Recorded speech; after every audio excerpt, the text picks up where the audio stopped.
Hello, my name is Gino. I'm a shapeshifter from the void, and today I will be playing Fate Grand Order. Continue through Lostbelt number 6. But before that, as you can see from the title, I'll be do some gacha, just a little bit. Yeah, don't have that much left after the Morgan banner, so yeah. I would be spending 2 multi on Lancelot here. Hell, yeah, shouldn't get my hopes up. So have a lot of to do to go through with Lostbelt 6, so let's not waste any times.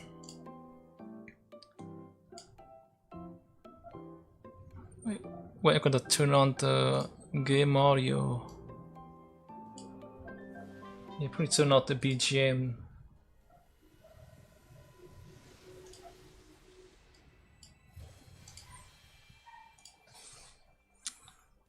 I got a 5-star CE. Wait. Is just a long pause. What? The string?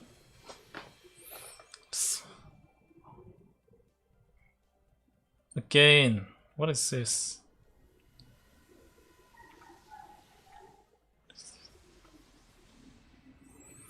Well, just a normal card. Stop scamming me, game.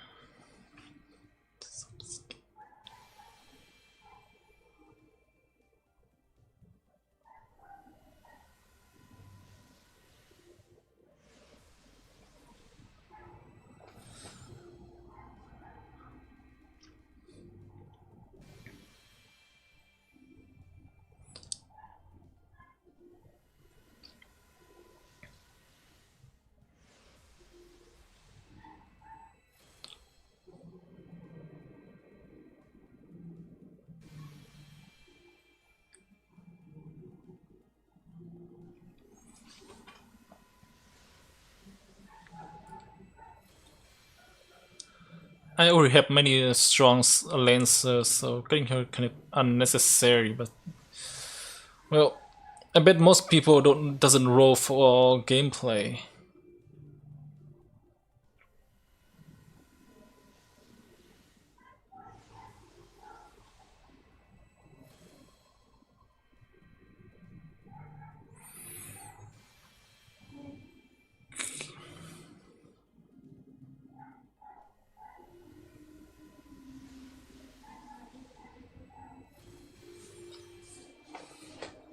Well, it's not bad in terms of star, but not the rate up. Oh, and all those on the pause just made me think I got something new. Like, come on, I download all the data. Well, God, did not get her. Let's just get this over with.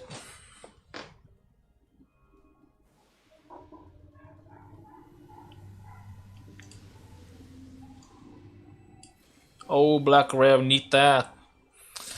Why is this thing so rare though? Like, I played for 5 years. I think, yeah, I think 5 years. Like, I got like 2 copies.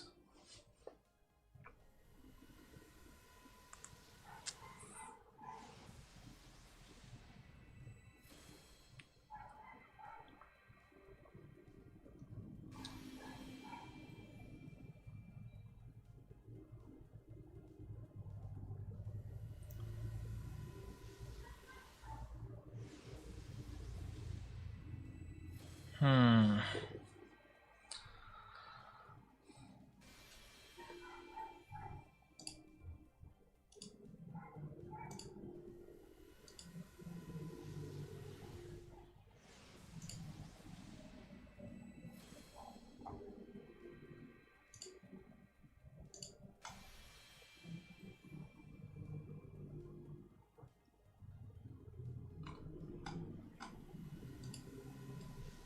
Yeah, something is wrong with the game or the emulator or something.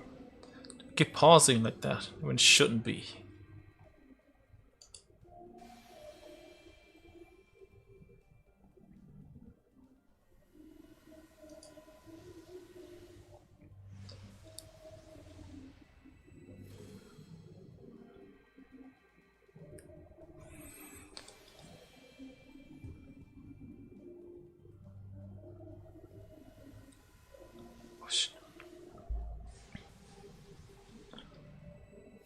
Oh, today's Wednesday, so Oshinoko is coming out in a few hours. Oh, I know what I'm going to watch after the stream.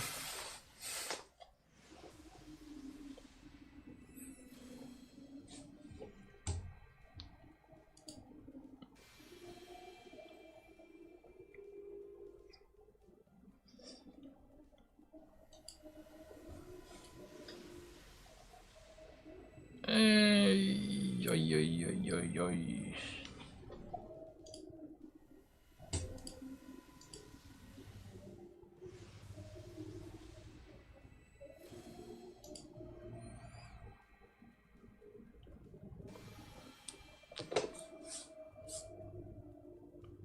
Okay, then. Not even the 4-star. Well,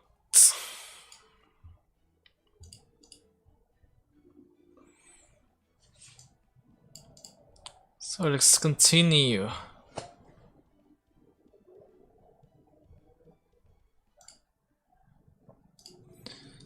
Yeah, last time we talked with Aurora and she agreed to help us find Mash. There's also a bell in the from the prophecy that she have access to, but she wouldn't let Castoria ring it. Yeah, and she asked us to deal with the calamity in Norwich. Seems to be a tall order, and we wouldn't be dealing with that anytime soon.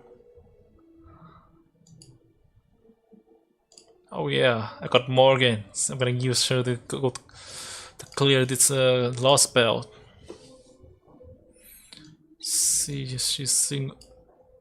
Yeah, it's just.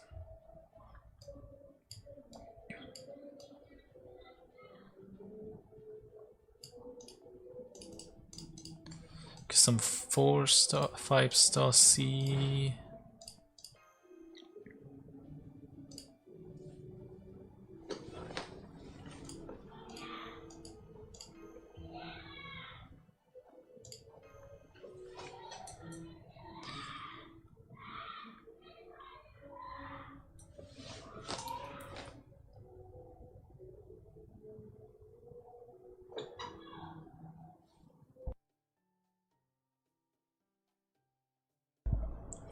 Morning, everyone. Hope you don't mind that I had breakfast before you. You got to try this bread. It's so soft and yummy. Apparently, they make it from oh right, wheat. You're in a really good mood this morning, huh, Artoria? Is using wheat for bread that unusual here? Cheering myself up when I'm feeling down is my specialty. That's right, the Binji taught me how to make it. I had no idea you could use flour like that. All this time I've practically been sitting on a gold mine. So, this fairy live in this grand building, but he's ignorant of the true value of flour. It seems there are a significant knowledge gap between individual fairies. Or rather, yep, there are basically two types of fairies. Those who only superficially copy human civilization, and those who are interested in its inner workings. Most fairies are copier who are satisfied with just playing pretend. The thing about fairy is, they can do anything without human technology. They don't have to know about this, so they don't have to know how it works. You know how when cars get more reliable, there are less need for drivers to repair them. And so, over time, there are fewer drivers who know how the cars work. It's a lot like that. Whenever fairies look like feel like bread, they can just create some from their own magical energy. Easy peasy. But the bread they create that way is just an imitation of bread they have had before. It was like it was 3D printed. Basically, fairies can't experience culture without some kind of originating data to work from. Even Mike here used to be a typical copier.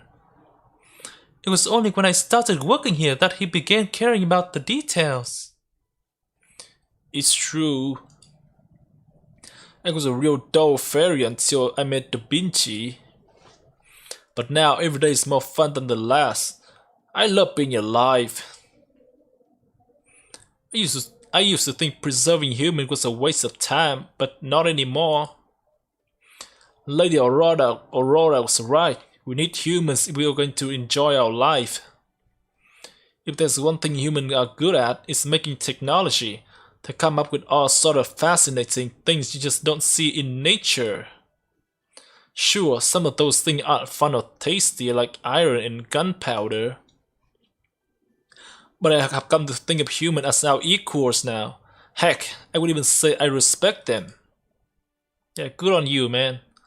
When the last owner left this pup to me, I thought it was going to be nothing but pain in the neck, but now I know better.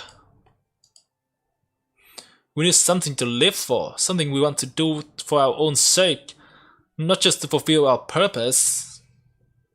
There's no way I'm ever going back to just plain old living again. Huh? Well, there you have it. In general, fairies are really pure of heart. Or, to put it another way, easily influenced. That's not true, Da Vinci. It's all because of you. Not even Lady Aurora even got me to change my mind like this. Okay, Mike, in that case, maybe you could learn how to say my name properly already. What do you mean? I am saying it properly. Oh, right. I have also got a message for you guys from Oberon. He said to tell you to come to Salisbury Field for an important learning experience. Huh? A learning experience? I think I know where this is going. Sounds like we have got a job to do. Huh? Just straight up like that, huh? Just save some time. This chapter is long. Still long despite this.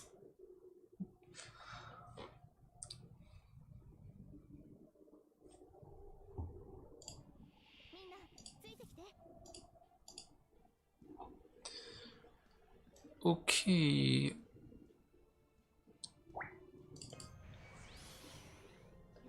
I have two. Can Da Vinci loop this? I mean, clear this. Oh, that's not a. Yeah, maybe this.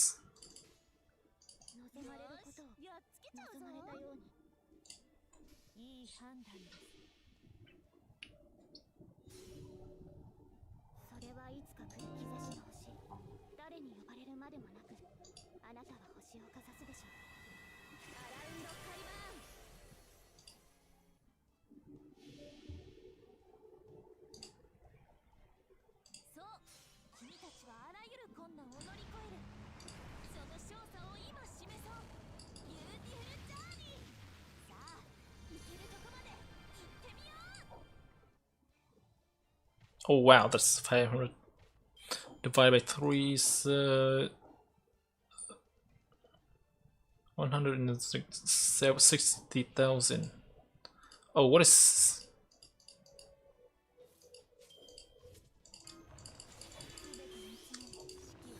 Why are you having us fight this, Oberon? I thought you said it's your job.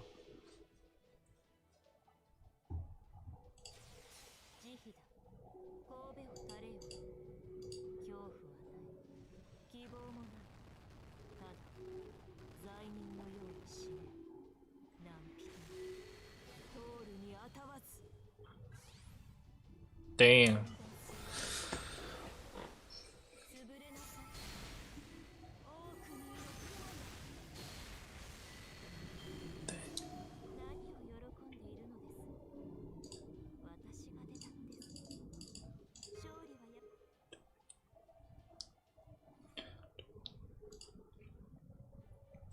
So that's how you're supposed to get rid of those pesky birds.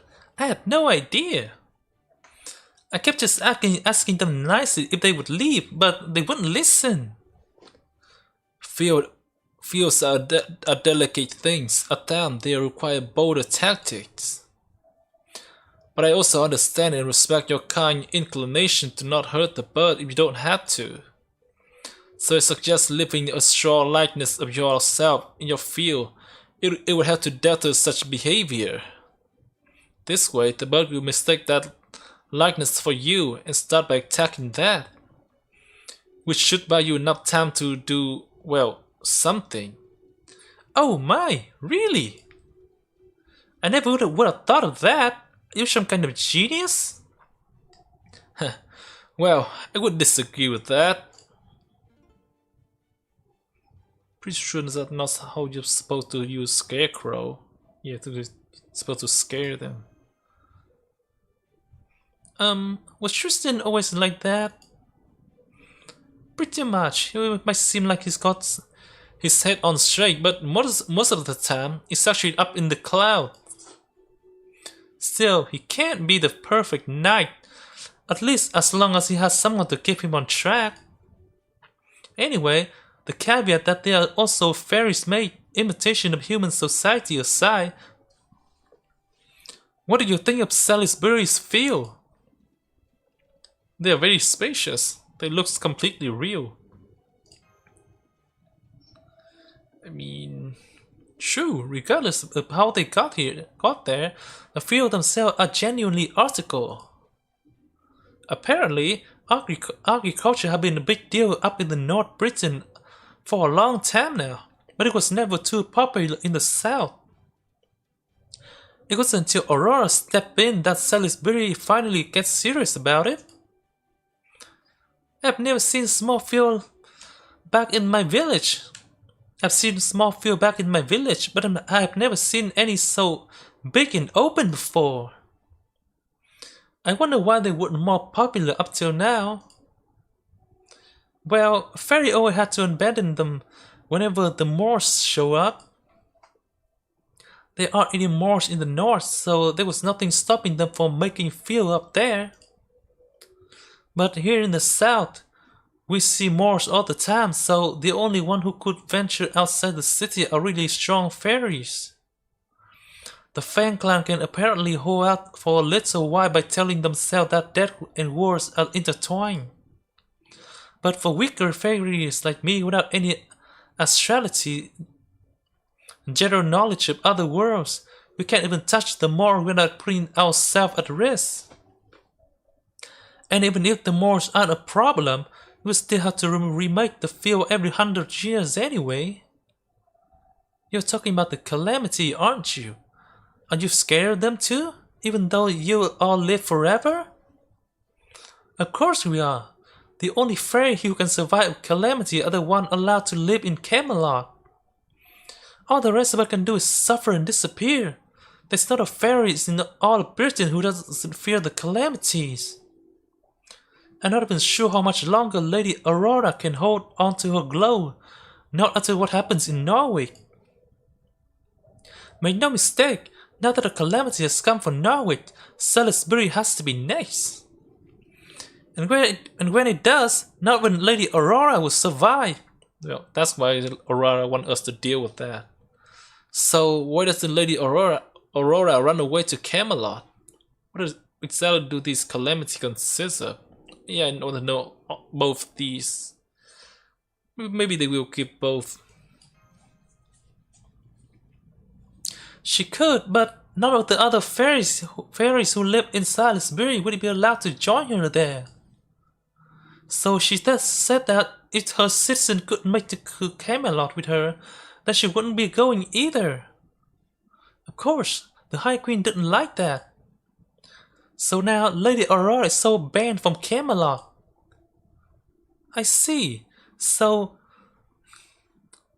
you also have grievances with the High Queen. Grievances. You know, there have been anti-queen movement popping up around the country. If you want to protest her decision, maybe you could join one of those? Huh? No, I'm not that upset about it. Besides, I can't even imagine defying her. I might be afraid of the calamity, but I'm even more afraid of the Queen's army.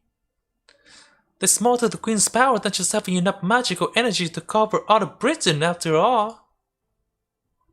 She also has a troop of highly trained fairy soldiers, as well as knights under her protection who command them.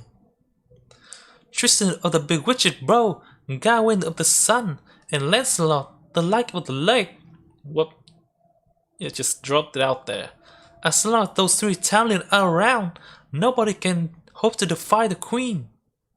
Huh? Yeah, that's the right reaction. Hearing your name like that. What? Huh? I wonder why they are so shocked.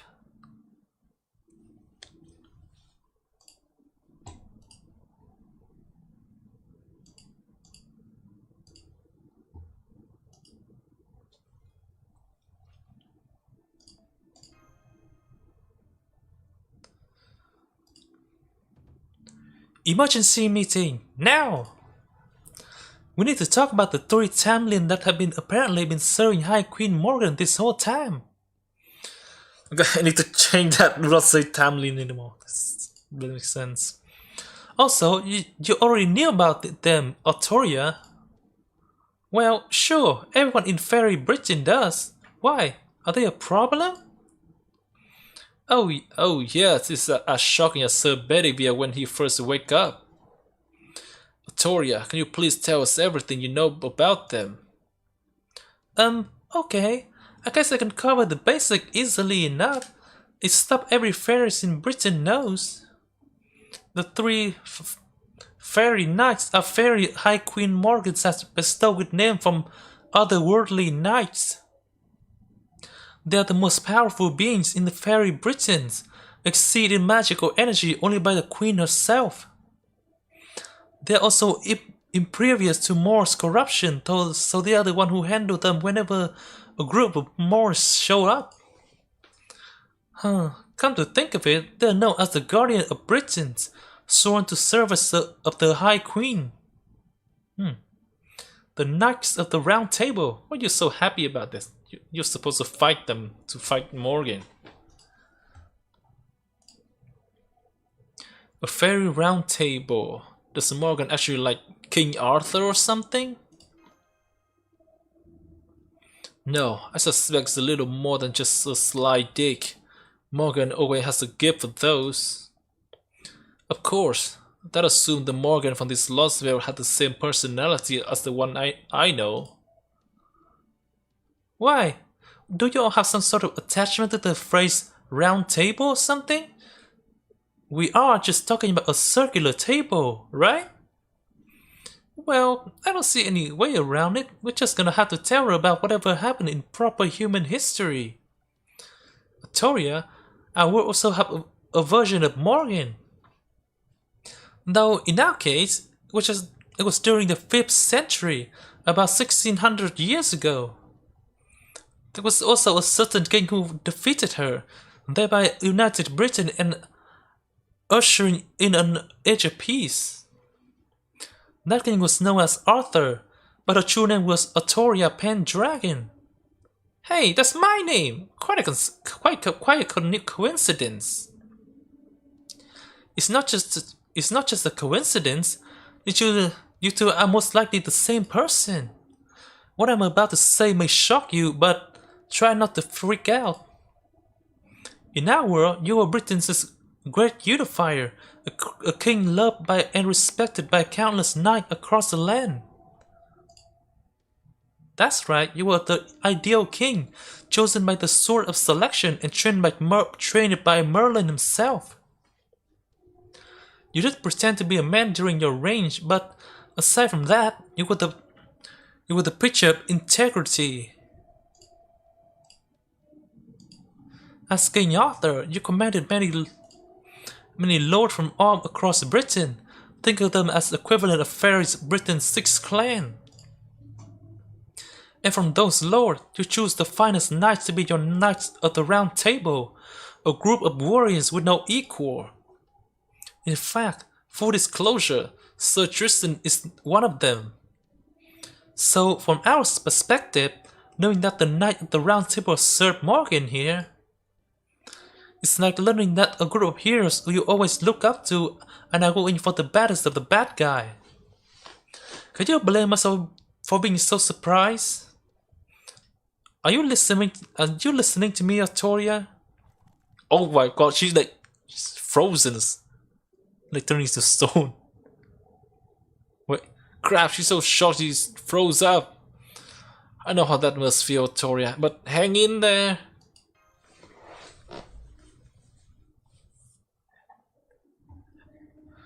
Whoa, ha ha ha. I guess I really am the child of prophecy then. Ha ha. Part of me always thought that maybe they were just a big misunderstanding. But now I'm a little more willing to believe it. I mean, grandfather always said I was born at the same time as the step of selection. Maybe I really can do this after all. Oh, that's smart. In fact, maybe I will take a page from this Pendragon person example and save all of Britain too. Plus, we didn't even have a Knight of the Round Table here. You know, when I first heard you share a name with that Tristan, I thought you must be a pretty bloodthirsty guy. But now I know you weren't actually a Knight of the Round Table yourself. That's so cool. Well, I'm certainly glad to hear that you speak so highly of me. What do you mean, bloodthirsty? Don't tell me this Tristan here is. She's just said to be the cruelest, the most short-tempered, and wantonly violent of all the fairy knights of the Round Table. Her nickname are the Fairy Killer and the Tristan the Bloody Heel. They say she's killed almost 400,000 fairies in the 100 years since she was appointed a fairy knight. Jeez, 100,000. But you're nothing like her, Tristan. Seeing you fight beside Geno's like, well, watching a flower dancing in the storm. You always maintain your composure and strive to be gallant and do your best, no matter what the circumstances. There aren't many people like that in fairy Britain. So the fact that you're putting your trust in me, even though we are from different worlds, is really encouraging. Yes. Indeed, that's how I try to conduct myself. That said, I guess there really is more to being a fairy knight than just a title, huh? Hang on. You said that in your world.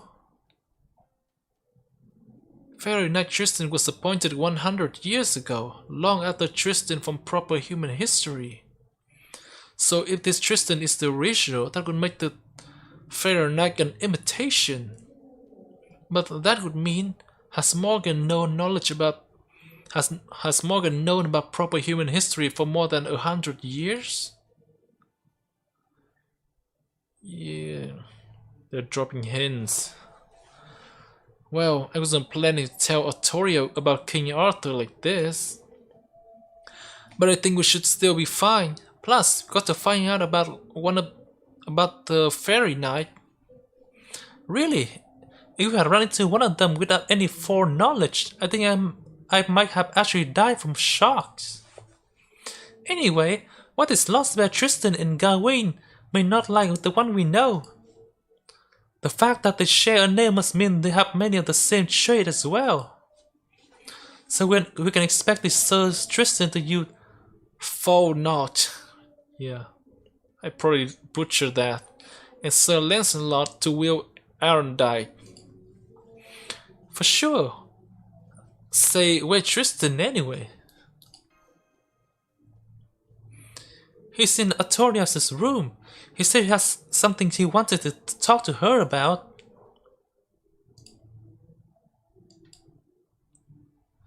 The white dragon who tried to destroy Britain back when it was still known as the Eye of Ancient Sacrament. Vortigern, the Cowardly King. the fury of Britain and the personification of its desire to reject age of humanity. And then there was the avatar of the Red Dragon, born and raised in a stark contrast to Vortigern. Artoria Pendragon, the king who protected the people of Britain, preserved his kingdom, and established the human world. While fairies and the sacred may have faded away from Britain as a result, her efforts did succeed at preserving British culture and passing it on to later generations. Strength isn't what made Artoria king. She became king because she fought for Britain's future. That's also why her knights agreed to set aside their differences and join her at the round table. That's right, we all saw hopes in our king. She was always cool-headed in battle, fair and impartial in politics. And above all, she truly loved all of Britain. Even with her more stature, she would face down enemy many times her size and strength without fear of injury. She sounded like really amazing. She sounded like a really amazing king. Indeed, she was. I have never known anyone braver or more disciplined or more proud. That said, even she didn't start out as a perfect king. After she drew the sword of selection, she trained with Merlin and Sir Kay day and night for years on end. And that is why you needn't try to rush things now, Artoria. Well, but we don't have that much time, like it's set 45 days the hard limit, but the plan is 45 days. And that's why you needn't try to rush things now, Artoria.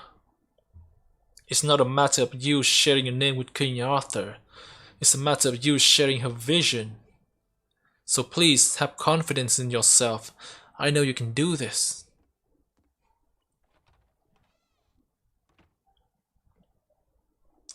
King Arthur, a truly accomplished version of me from another world. Man, that's amazing. She must have worked so hard.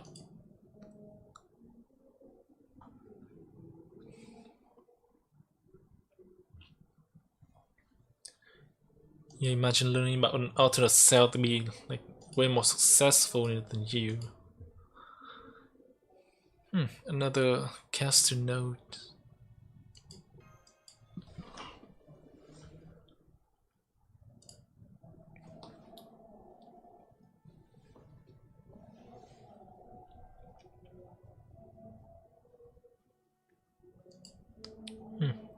What are we doing? Just asking around?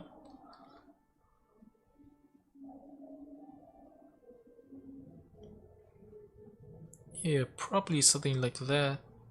Gathering information. I'm back! You should have seen me out there, Mike. Aw. I somehow managed to complete 3 top Oberon quests all in a row. Is it like Oberon's is training for her, huh? Oh, wow, you sure like you're getting kind of desperate. Why did you have an apple water on the house? Thanks, Mike. That's so considerate. That's so considerate of you. You're really getting your hang of this pub owner thing. Ah, cut it out, Da Vinci. It's so thing to you, my perfect angel. First, we arbitrated a dispute between a wind fairy and earth fairy over who had the right of sunlight on main road. What? That's nonsense. Then we had to run a safety check on all the mysterious items, which turned out to be a bunch of bouquets that had been sent to the head of a wind clan. And finally, we had to subdue an out-of-control wind fairy who had been unlucky in luck with the past 30 years and want to have a romance with a human.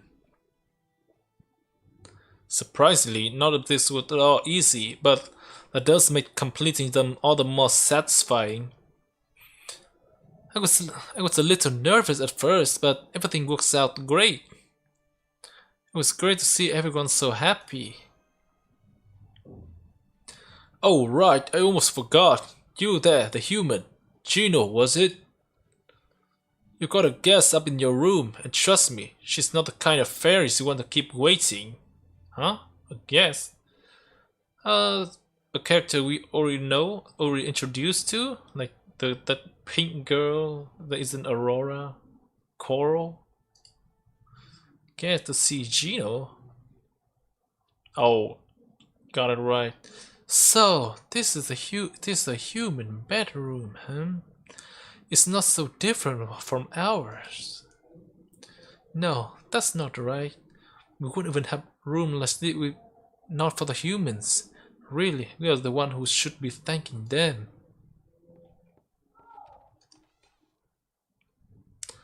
I'm coming, pardon me. So, you're back, human. You did well with the farm incident yesterday. As a wind fairy myself, you have my thanks. No problem. So, is that all you wanted to say, or... You may have received word of your missing companions. Every human captured in South Britain is taken to a ranch out west, and a new human was brought there 3 days ago. It may be the one you've been searching for. You wish to go rescue it? Ah, jeez. I guess just how fairy refers to human. It. I will arrange for a guide to show you the way. Tonight I'll have a few soldiers stationed outside Salisbury. You have to rendezvous with them and finish your rescue before the night is over. Huh? That close? Like within the night? I also have a message for you from Lady Aurora. She said, I hope you find your friend there. That's great. Thanks, Coral. Don't thank me. Thanks, Lady Aurora. Now, if you excuse me, I must return to my post. I don't know what it is that brought you here, and I know that I'm in no position to offer advice. But you should know that the ranch belonged to the High Queen, and that is very well guarded.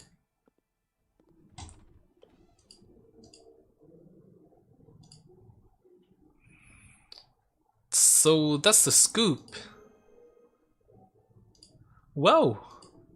When they said they would take 2 to 3 days, I didn't expect them to actually come through that fast. Impressive.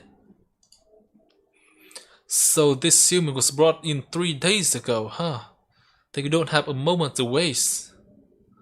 I don't know what kind of facilities this ranch is, but now it's not the time for cowardice. I agree. Oberyn might not be back yet, but seeing as we have a guide, I'm sure he would be fine with it. So what are you gonna do, Atoria? This matter really only concerns us, so we would understand if you'd rather stay behind. I would be glad to help. Plus, I'm dying to find out what the real match is like since I inadvertently used her name for a while. And besides, I'm feeling a lot more confident after these last few days. Be it infiltration, lockpicking, and brewing sleep potion, I'm sure I can handle it just fine now with my Merlin magecraft. Merlin, taught her lockpicking? What are you teaching her? She needs some offensive magic to beat Morgan. Okay then, let's get going. Great, you will have to tell us more about this Merlin magecraft later though. Yeah, this Merlin sounds like our Merlin. It was seem those soldiers there are our guys. This is quite a surprise. I thought these soldiers would be fairies, not humans. Oh yeah, most of Salisbury's soldiers are actually human. They may not hold candle to fairies when it comes to sheer combat ability, but they have no problem with using weapon, and above all, the Moors don't pose any immediate threat to them. So yeah, human soldiers are basically the fairies' more countermeasure. Most of the clan treat them as disposable tools, but Aurora see them as see the value in human soldier, even appointing the more talented one to serve as a personal guard. Remember the one we saw protecting the great cathedral? The fact that they were so strong is proof that Aurora has given those humans various rights. Victoria, are you feeling okay? Oh, I'm just a little nervous. I have never been around so many humans before. It doesn't make sense, does it? I mean, I'm obviously fine with you. Quiet, they've noticed us too. Hey, you there, the suspicious looking one. You were the outsider Cora told us about. I can't believe you actually showed up. Why now? Of all the time, exactly the sort of pain in the ass I don't need. Oh well, if this is what Lady Aurora wants, then fine. Follow us, we'll show you the way to the ranch. Be warned, it's a 2-hour walk, so you'd better have everything ready before we get going, do you? Of course, thanks for doing this. Man, you guys are dressed in the weirdest clothes I've ever seen. Lady Aurora sure does love her novelty, doesn't she?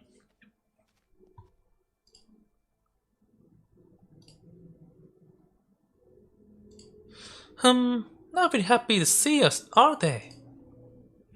They probably think of us as a bunch of annoying pests moving in on their beloved Lady Aurora. Even so, that doesn't change the fact that they are helping us. We should be grateful for them for that. Come on, Gino. I'm afraid we won't be able to talk for a while, but at least that should help us make a good time.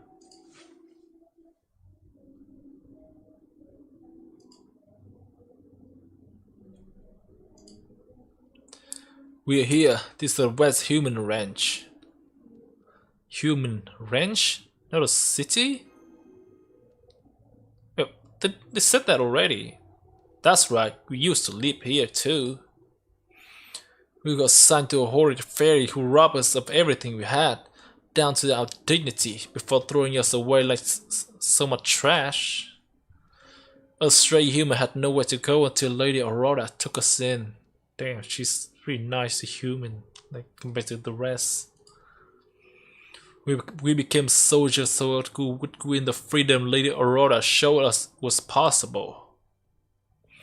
We support overthrowing the queen too.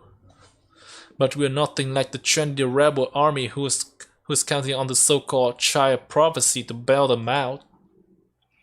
A rebel army?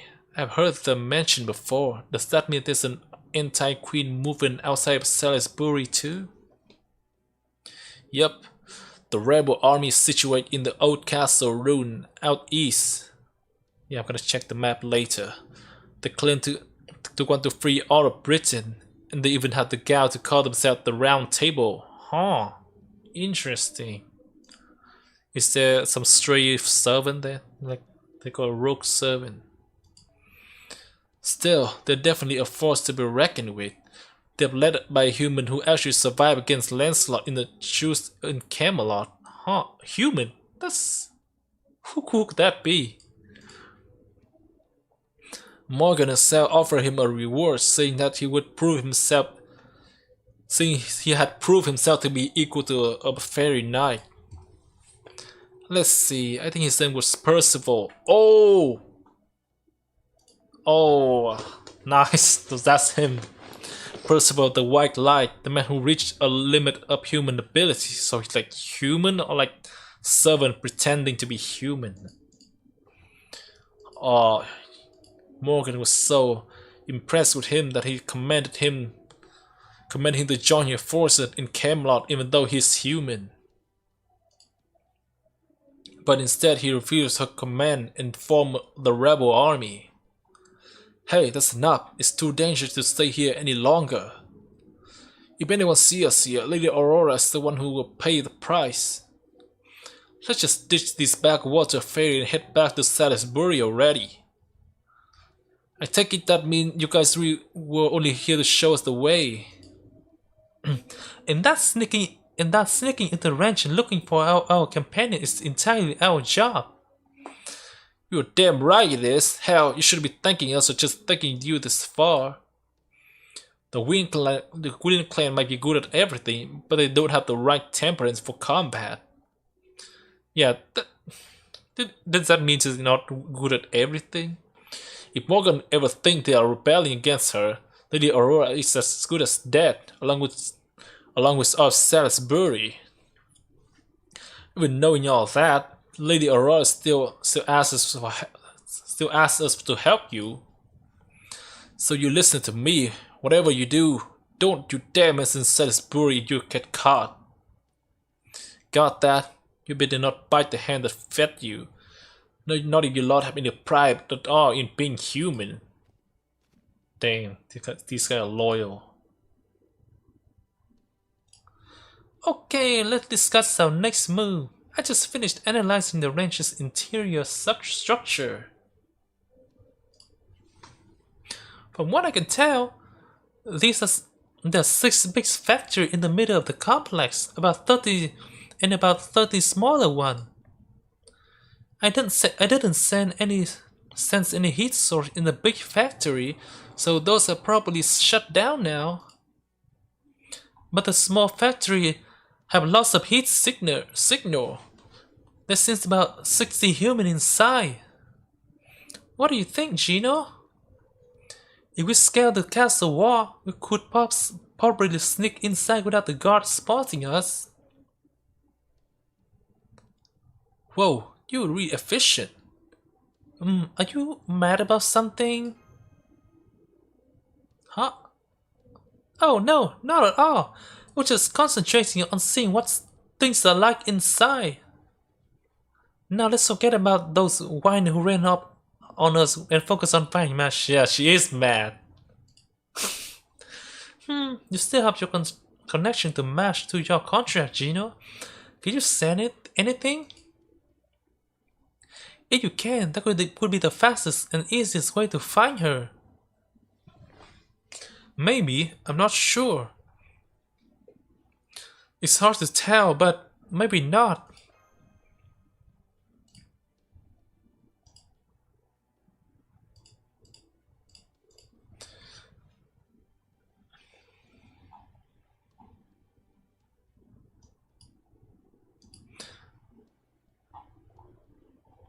Then there are probably too many crossed lines to say for sure. Honestly, I'm feeling the same thing.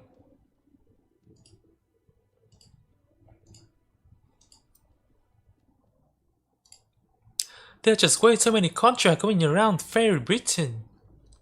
Maybe whenever a fairy takes human possession of a human, they form a bond that's similar to a servant contract. If I'm right about that, the only way we'll know where the match is here is if we see for ourselves. Tristan, do you think you can carry Gino and Artoria up the castle wall? Oh, don't worry about me. I'll get up there with my roller skate. Of course, it'll be the quickest and most graceful light work you'll ever see. Both of you, over here please. Then I'll lead the way. The western wall is the most likely guarded right now, so let's go in from there.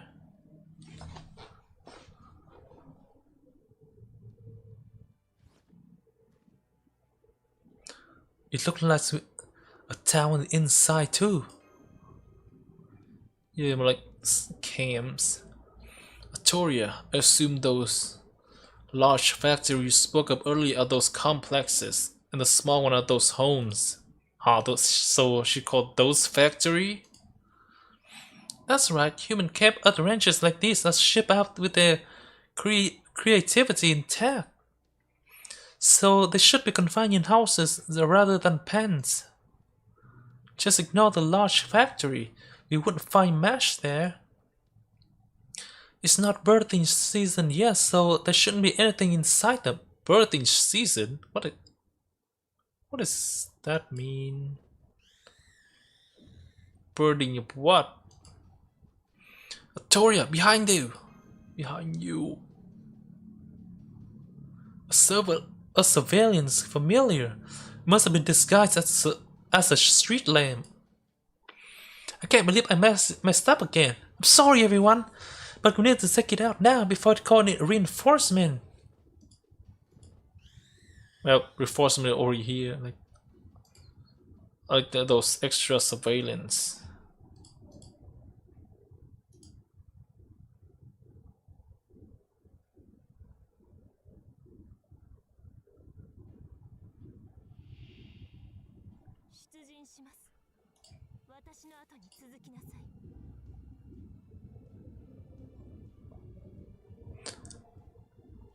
Okay.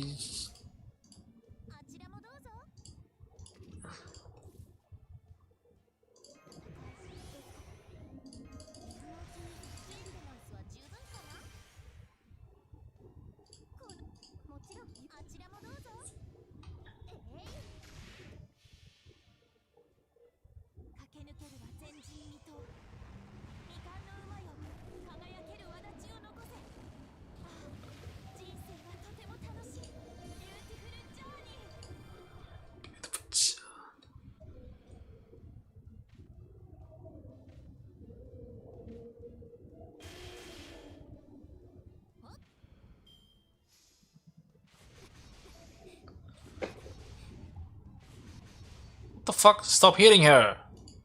This motherfucker.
Wow, 20% a turn. Then I can loop again. But like, how many more of these?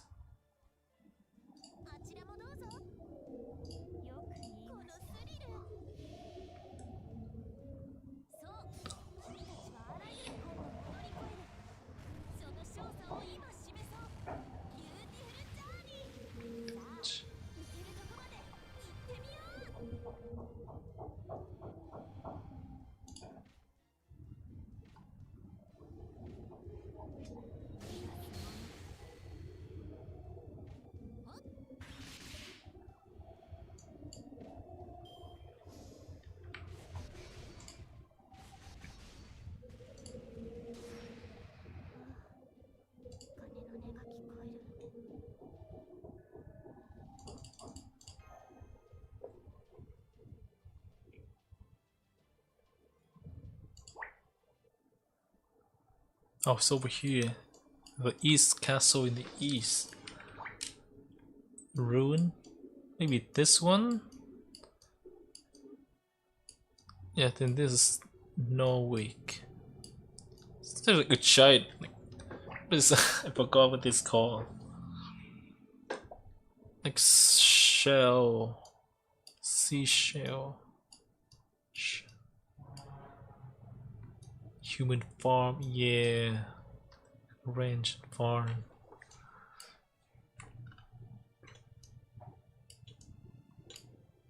Sitting in the center.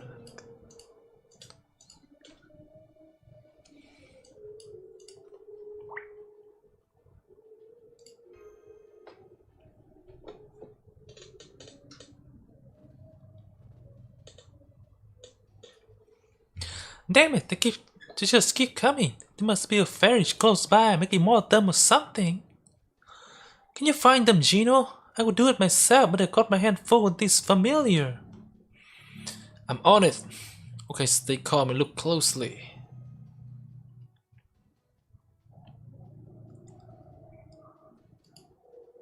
There's something hiding in that building's shadow.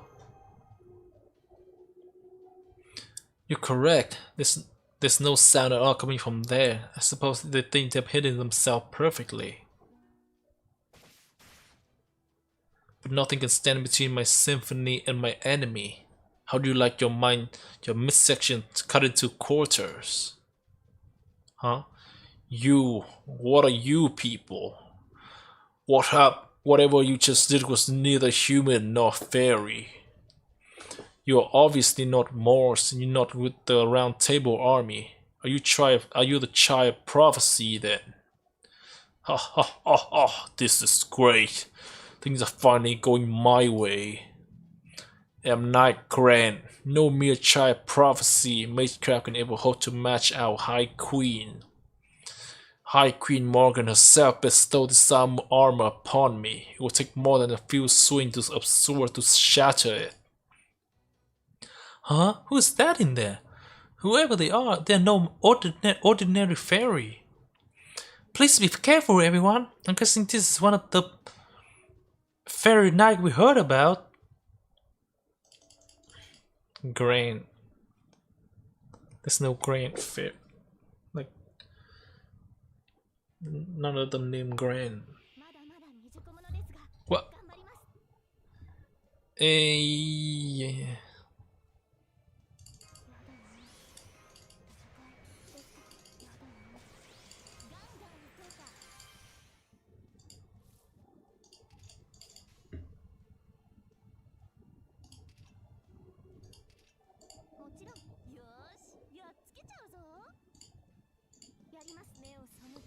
Oh wait, oh, did it wrong.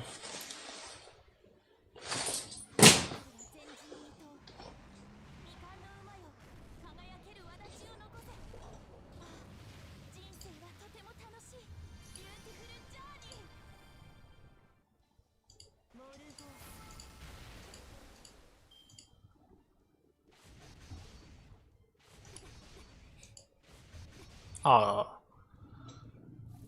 well, that's a wrong move.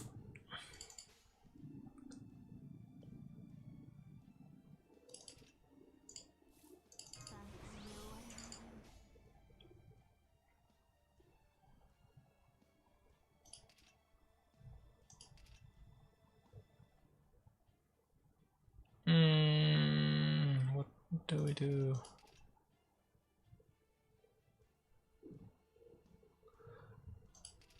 Let's see, this one is strong.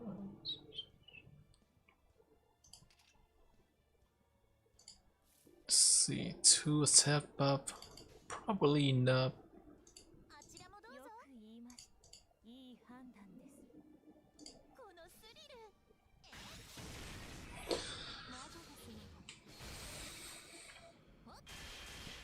Yosh.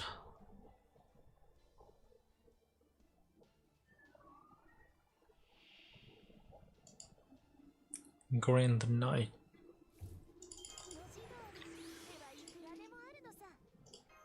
Yeah, what did they keep attacking Morgan?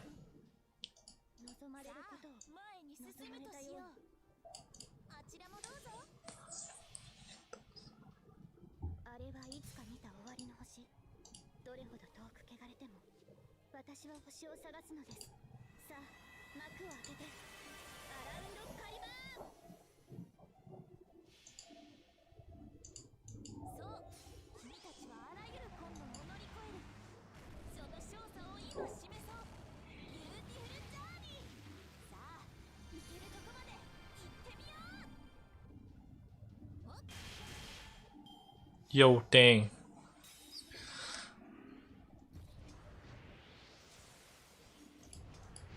Oh, hey, that's cheating. What the f- Hey!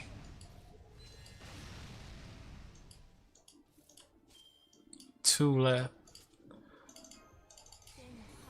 Ah, what? I thought that would be enough.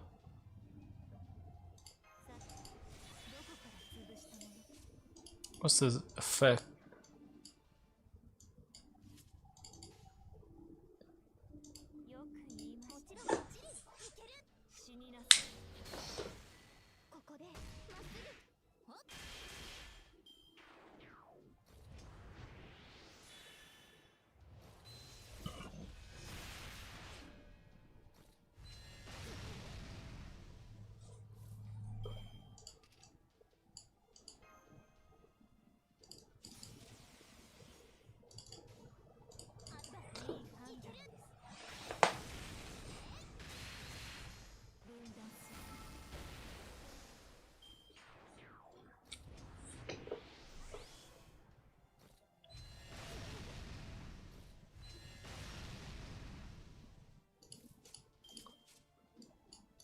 Okay.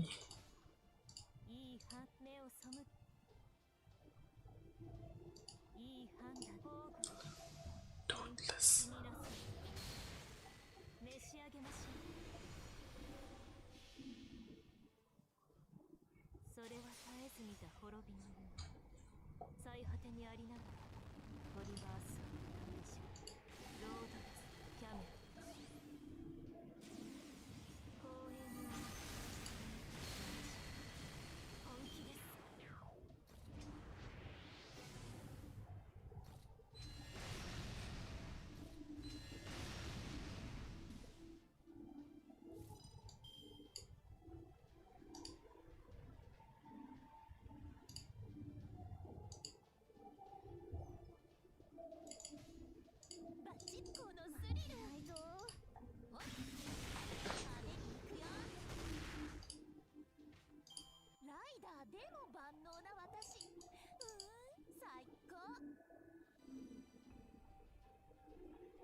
I can't believe it. A knight of Camelot falling into such insignificant web. He's not moving anymore. Did we get him? I did it! I really won! That fairy knight was super duper strong, but I still managed to beat him. And I couldn't have done it without all of you. I'm afraid it was almost certainly just an ordinary knight. For one thing, there was no grant among the knights of the round table, and another. Look over there.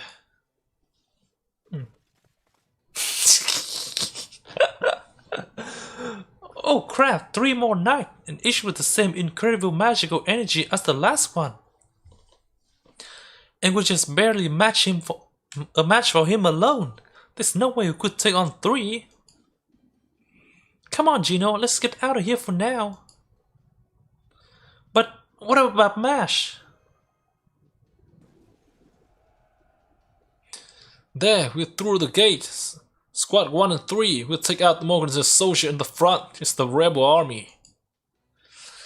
Just like this is very good timing. Squad 2, take control of the factory. Get our comrade out before they are disposed of. Reinforcement of the castle gate. Damn it, so the child prophecy was just a decoy. First, we need to take back the gate, and be careful. These soldiers are from Londinium rebel army. Don't underestimate them. Some of them have armed with iron weapon laced with Morse poison. Well now, I wasn't expecting reinforcement. That must be the rebel army we learned about earlier. I guess we'll meet the rebel army soon. Individually, they may not be as strong as fairies, but quantity is the quality all its own. At this point, it's only a matter of time until they defeat those 3 fairy knights. But they're not fairy knight. What? I mean they're like the actual 3 fairy knight. Doubt it. Quantity is like quantity is good up to a point. You can't like ant can defeat elephant. Ant can defeat elephant. So it would seem. Man, that was too close for comfort. Still, once the rebels are done with the fairies, we can't be sure they won't turn their sword on us. Come on, Gino, let's look for match where everyone is occupied.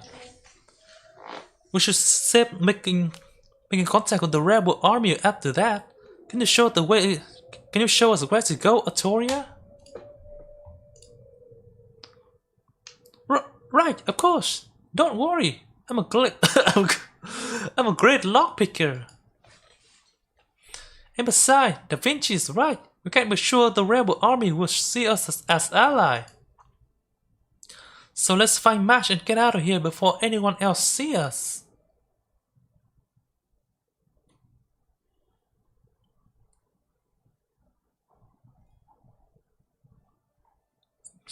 It's still the Aurora section.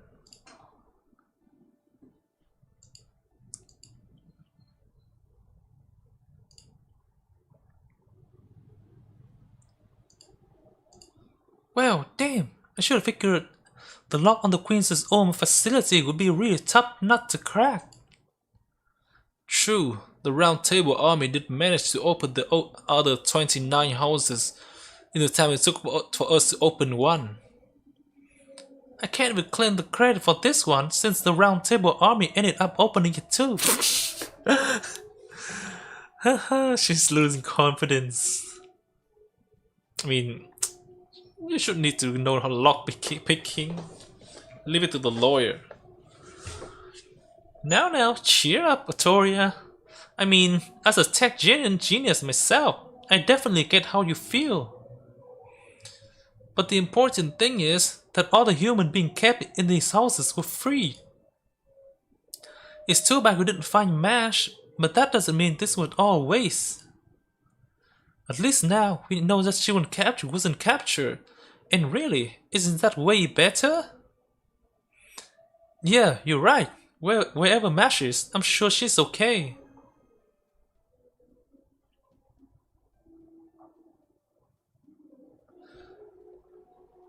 Okay, everyone, this way please. Don't worry, we have plenty of food and jacket to go around. We will be on our way as soon as we've gotten everyone's name and check you all for injury. Also, if anyone knows about any other human being being kept here, please let us know. I can't believe it! It's an army of humans! An army of humans defeated the Queen's soldier! Then the room of the Round Table army was true. We don't have to do what they say anymore. We can go outside now? Really? But the knight said the outside was so dangerous that the human being would die instantly and would stay here and study until we grow up. 2 years and I got to go outside. I got to hurry back to Gloucester. I got separated from someone there. Someone I care about deeply. That poor child, I only hope she was able to get by without me. I must say, I'm very impressed with this Round Table army's leadership. They even took the knight they defeated into custody, sparing their life instead of killing them. They are a properly disciplined army, not a lawless mob of killers. So, it was Percival, the strongest of our human knights, who formed the Round Table army.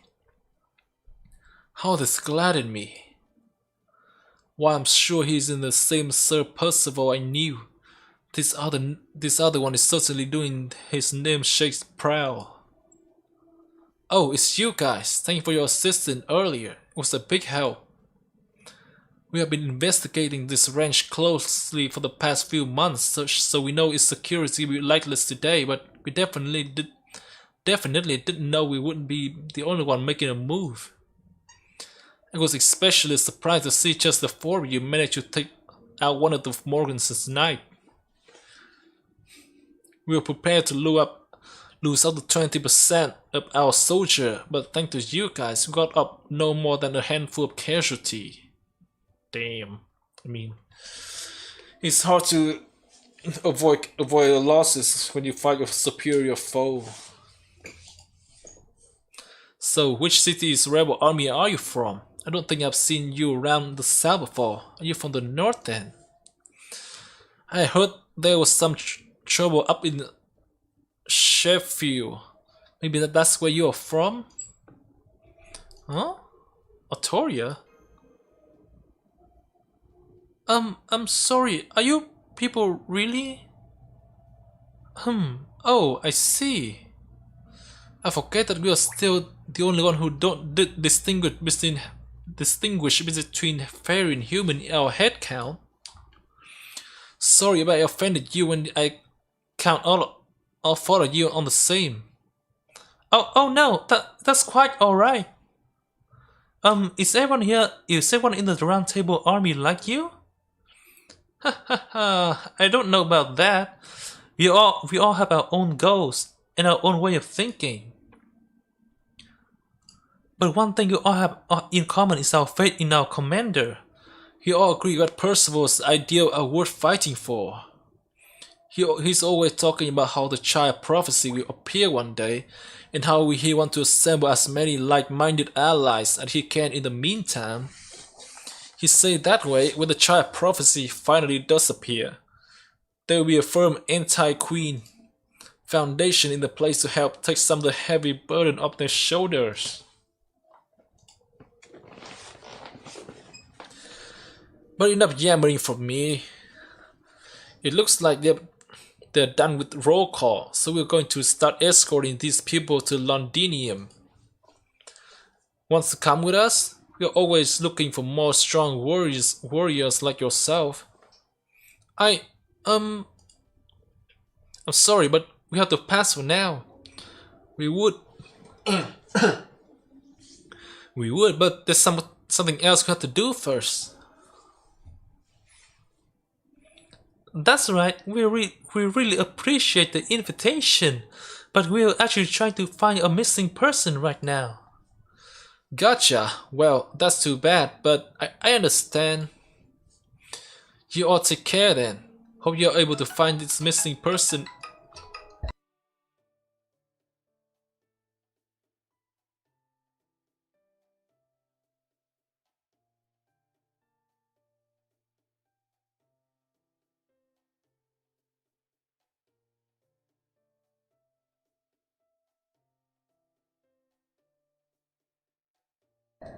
Well, something came up, so I have to come back in a minute.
And we are back. Sorry about that.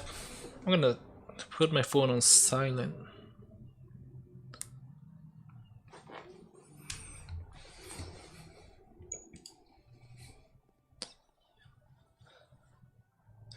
I guess that's that then. But you made the right call, Gino. Honestly, I'm impressed you were able to turn him down. Well, I could tell Artoria wasn't too keen on it, so... Well, I would like to learn more about this round table army. Fighting must absolutely come first. It's just not the right time to join force with them yet. Exactly! I knew one of the original Knight of the Round Table would understand. You're a real gentleman's gentleman.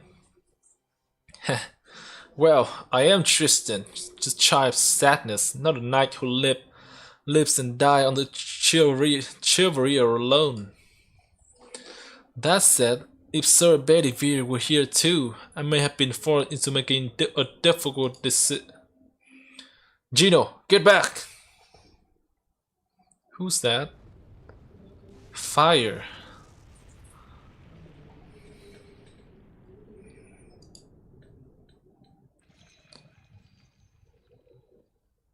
Oh no, it's Fairy Knight, the real one.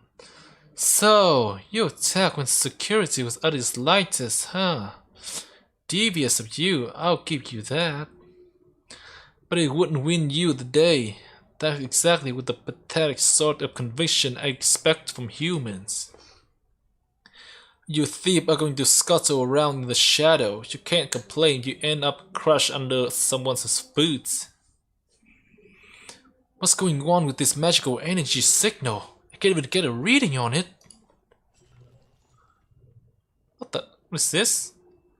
Is that knight keeping those creatures tied up in chains? That fight looks just out. Most of the round table army. Holy shit.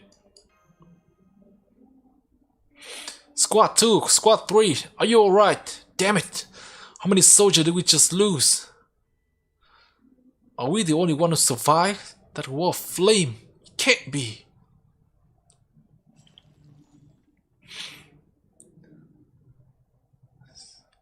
So, a few yet live. That flame would have consumed you all if we had been in an open field. But this ranch belonged to the High Queen Morgan herself. I can't erase it to the ground. So I'll crush the rest of you with my own horns. Go on, human. Try to fight back. Show me you're truly brave, and I'll be merciful. Show me you're coward, and you'll have nothing from me. This can't be happening. What is she doing here? That great sword wreathed in black flame. Silver knight armor. Fairy eating black dog. Is Fairy Knight Gawain? Why is the queen's right-hand woman here? You. Fuck. Oh. All the humans here would die. I mean, wait, now they could kill them as resource. I mean, only the army. If you refuse to take up your sword, then you aren't worthy to cross horn with me. We'll capture all the escaped humans, Lady Gawain. We'll soon have the rest of these thieves captured as well. It'll be easy. You're 3 fairies for every human. No need for that.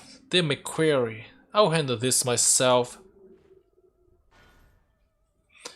I feel the same power from Gawain in the holy city. Well, simulated Camelot flashback. But this also... I can't let her overwhelm me. I have to try to talk to her. So, you do have some backbone. Good. You actually making me work up to an appetite. Don't bother telling me who you are. I couldn't care less. The High Queens told me all about you, boy. You must be the master for proper human history. Oh, spare me the surprise. The High Queen has told the Fairy Knight about the outside world called proper human history. She also commanded us to capture you alive if the opportunity presents itself. Capture you, huh? How unlike her. Listen well, you shameless intruder.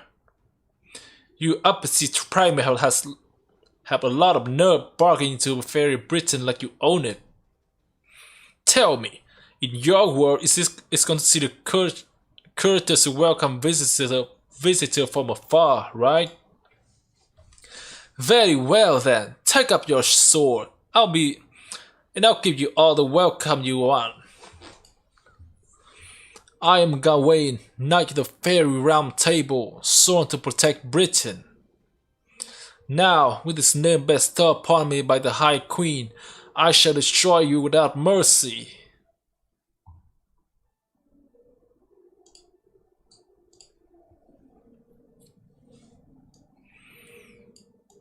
Yeah. I'm gonna guess this is a difficult battle. Oh, wait.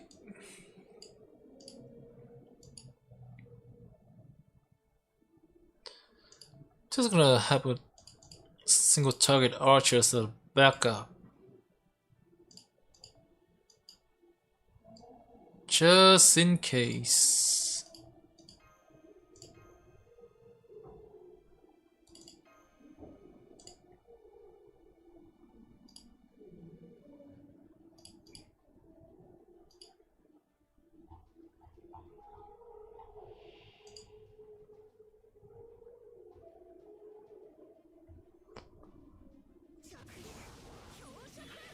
Oh shit, what is this? Resisted all attack.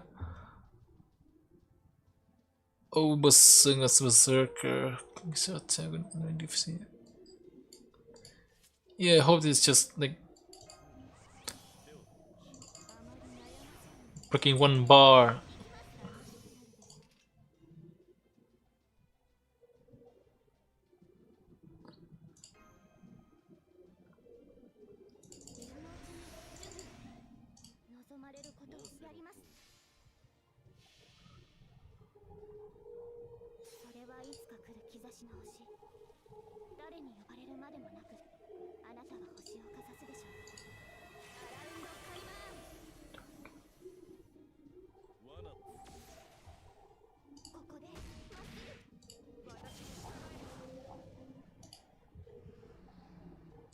What the? Huh?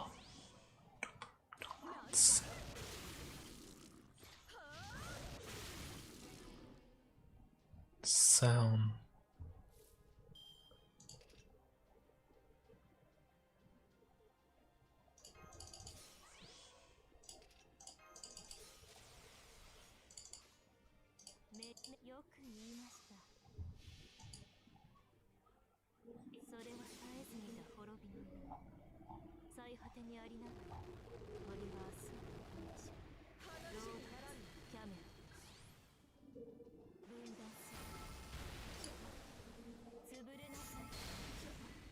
Yeah. I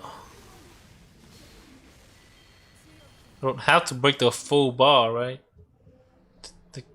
Just taking all three of these.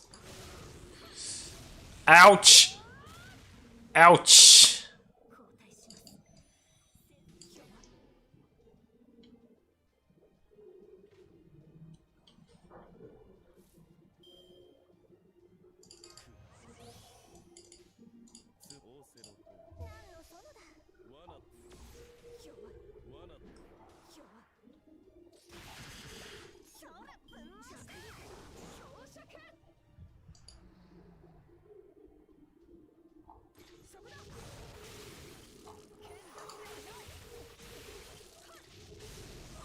Ah!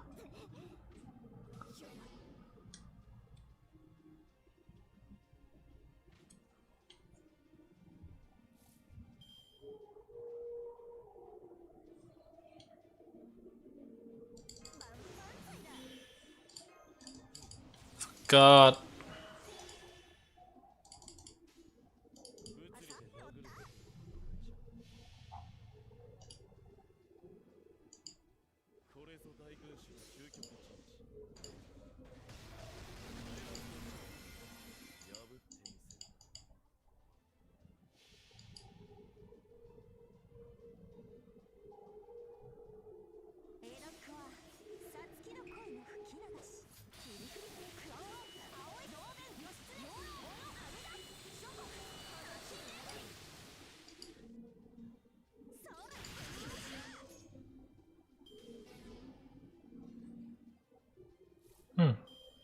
What about the drain?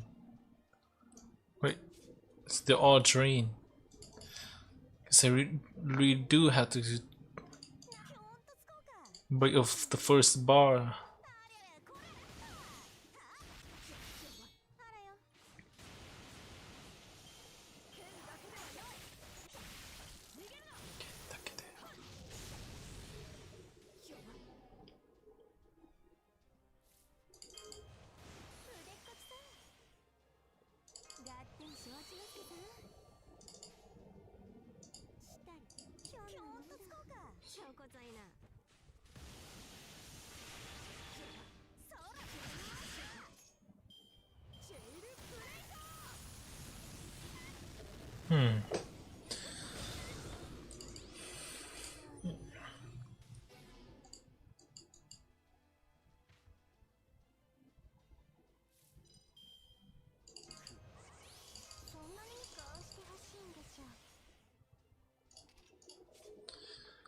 Well, we should debuff with Hokusai first.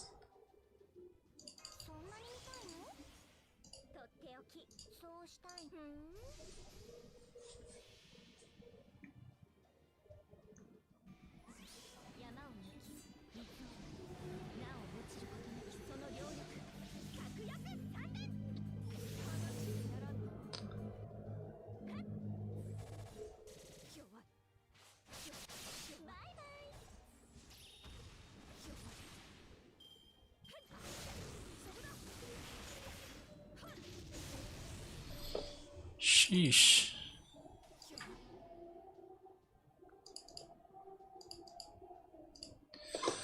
Thank God.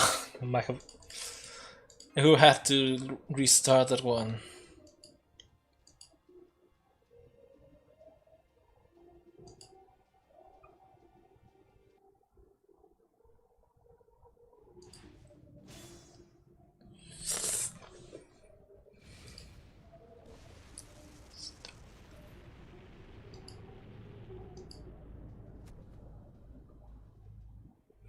My mind is fading.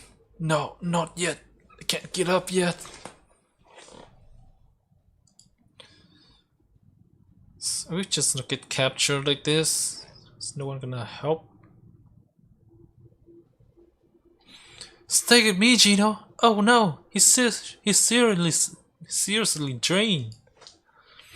I don't know how she's doing it, but that fairy knight is somehow eating his command spell. I've never felt feedback quite like this one. It's still completely pathetic, but there's something more to it. You there, that look, it's not fear or despair, is that hatred? Good, you figured out that much at least. It's been a while, hasn't it? I could have gone my entire life without seeing you again and being happy. Oh well. You know her, Atoria? I don't know you. I don't remember even seeing peep squeak like you before. Are you some weed I stepped on or something? Did she destroy her Atoria's village? I believe it was destroyed. Either way, don't talk to me again until you've grown more. It's a literal pain in the neck looking down to talk to you. Not a rat like you is likely to do much.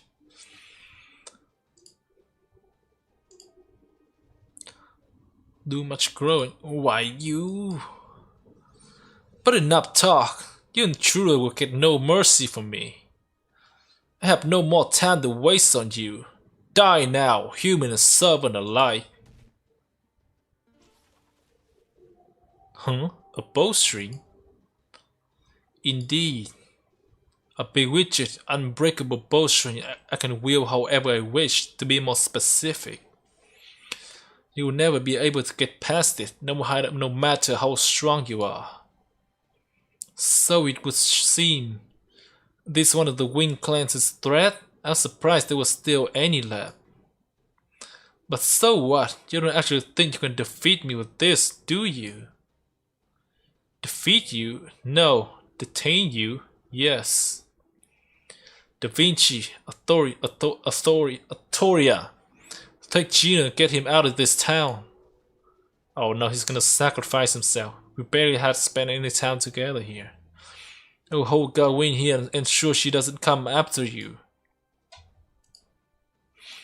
You got it. Honestly, it's not gonna be easy, but I will make sure he will make it out of here, no matter what. Come on, Gino. I'll carry you in my mechanical arm. Stand up, Atoria. I'll carry you too if I could, but I'm afraid I just can't. Huh? But what about you, Tristan? Don't worry about me. It would seem this is where I die. Oh, he made up his mind. Huh? You're not serious, right? You can't just throw away your life like that. Besides, you're too injured to... It's alright. Besides, this isn't the first time I've faced down Sir Gawain like this. Besides, I have already thought of a trump card I can use against her. If it works out, I should be able to catch up to you soon enough. Kinda doubt that. It's not how it goes. That said, I'm afraid I can't use it with all of you here. Go, my king. Please, hurry. You're still at the beginning of your journey. Okay, I'm ready. Come on, follow me. You can't keep up. I'm going to leave you behind. You got that, right?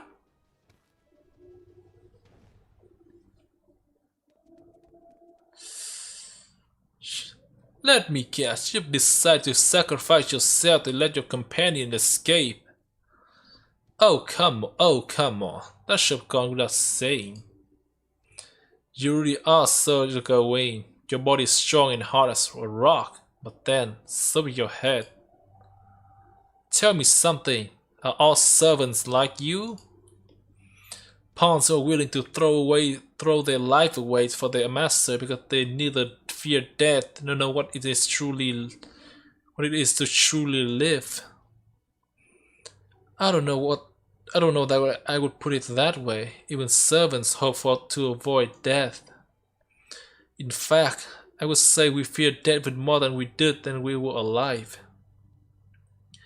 For we heroic spirit know all too well how miraculous it is to be summoned. We know that this opportunity will never come again. We know how rare it is to be granted dream even after death. Most of all, we know what dying feels like. We know how painful, how bitter, how sad it can be.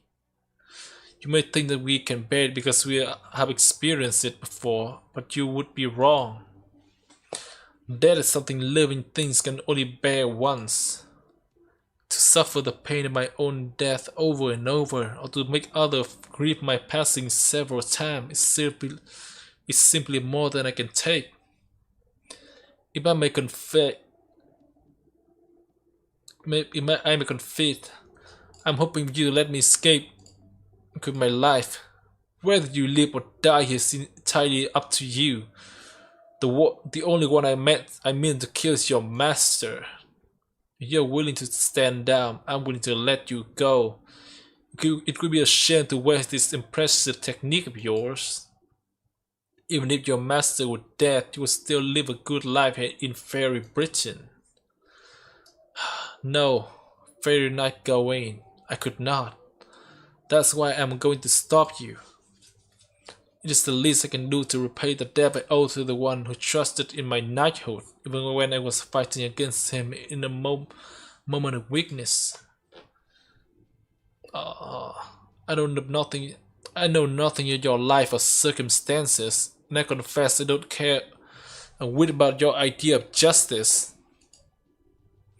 My only interest is using this life of mine for the one I love, no matter what it takes.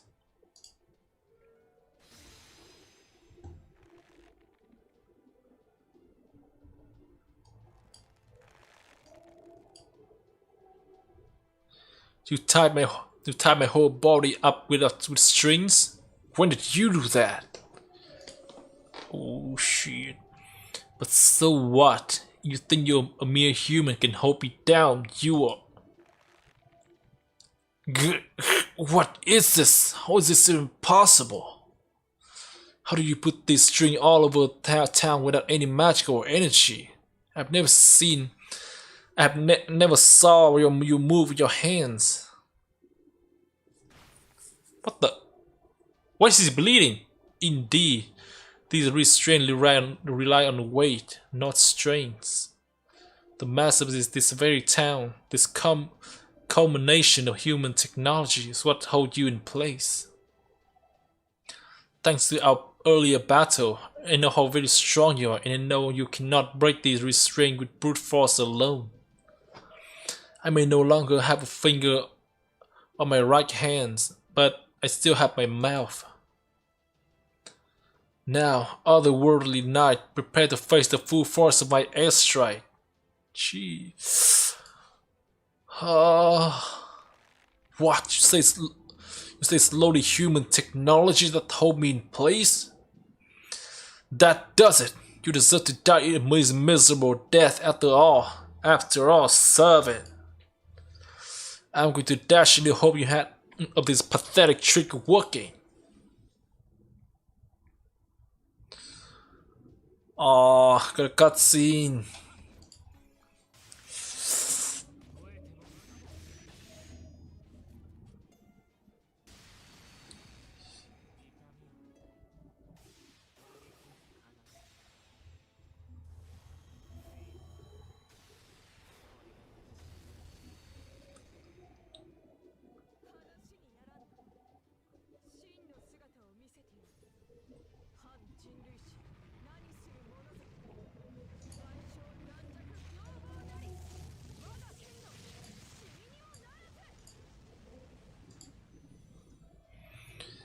Ah, fuck. Ah.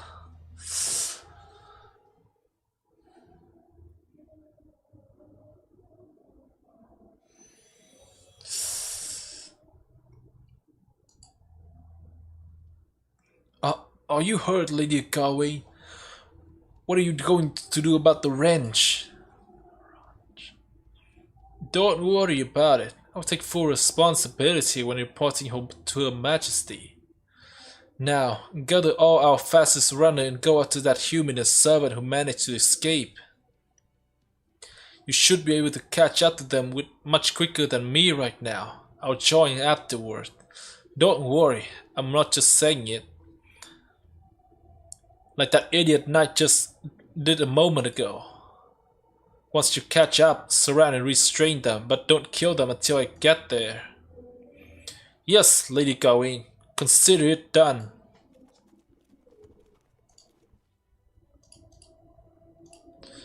That hurt more than I expected. My whole body is still a little numb. I should have asked the man his name.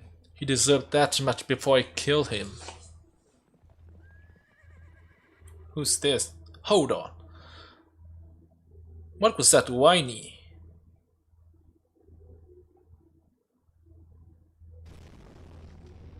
Huh? What was that sound?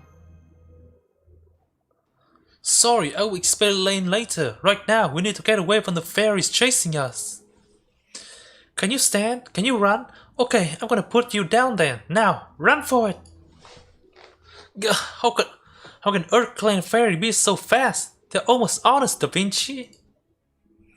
Damn it! And after Tristan managed to buy us some time. But what can we do? There's nowhere to hide out. Huh? What's that sound? Percival? Oh, it's Oberon. Oh, good, I made it. I heard you guys were in trouble, so I figured, hey, Fair King Oberon is to the rescue. You guys know what carriage are, right? Great, then get in. I'll catch you all up later. Huh? A carriage? I seen a carriage? The kind only clan heads are allowed to use? Wait, what? That's right. Tools that exploit anyone are prohibited by British law. But there's some fairies out there who voluntarily provide such labor themselves. My name is Red Rabbit, the Fey Horse. I'm a Fanclan fairy who always been fascinated with carriage culture. What the heck? I usually serve Lady Aurora, but just this once. I agreed to serve Lord Oberon as well. Something tells me this fate at work. So why not sit back and see how great a carriage ride can be? So it's a carriage, but with a fairy for the horsepower. There's a whole lot I would like to comment on here, but for now, I would just say, great timing, Oberon! Come on, guys, get on! Those soldiers will never catch us now.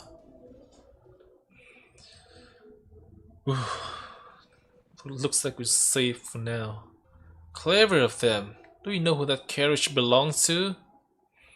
No, milady. One of our soldiers used to be a carriage, but he said he didn't recognize the design. He thinks one of the clans would have made it without the High Queen's permission. I'm so sorry, couldn't be of more help. No matter.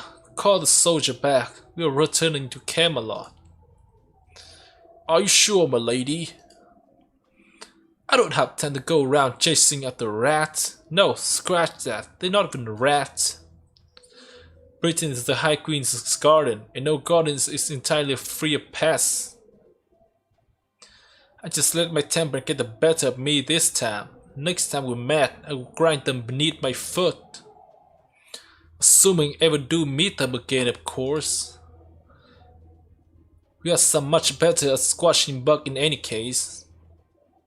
Oh, you mean Fair Lancelot, the strongest fair knight in all Britain. She will crush the bug in no time, no matter where they try to hide. Why are you talking about Lady Lancelot in front of Lady Gawain, you idiot? Have you got a death wish? Forgive me, Lady Gawain. I mean no disrespect. You are, of course, the strongest of the... It's alright. You're correct. She is the strongest. But watch your tongue next time. She's not the strongest of the fairy knight. She's the strongest creature in all fairy Britain. Stronger than Morgan. She isn't even the same category as us. Do remember that. Yes, my lady. I would never forget it again. Good. Now, bring me the captured human here so I can deal with them before we leave.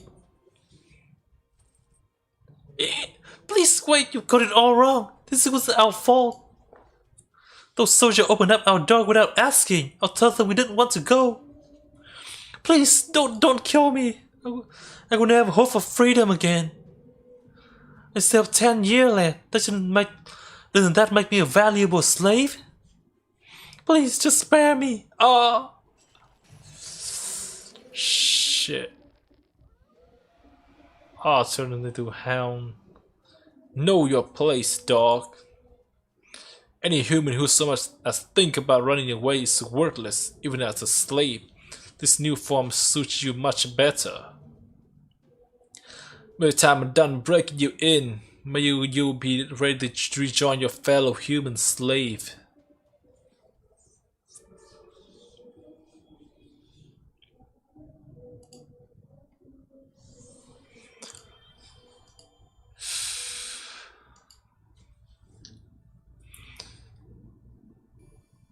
Central.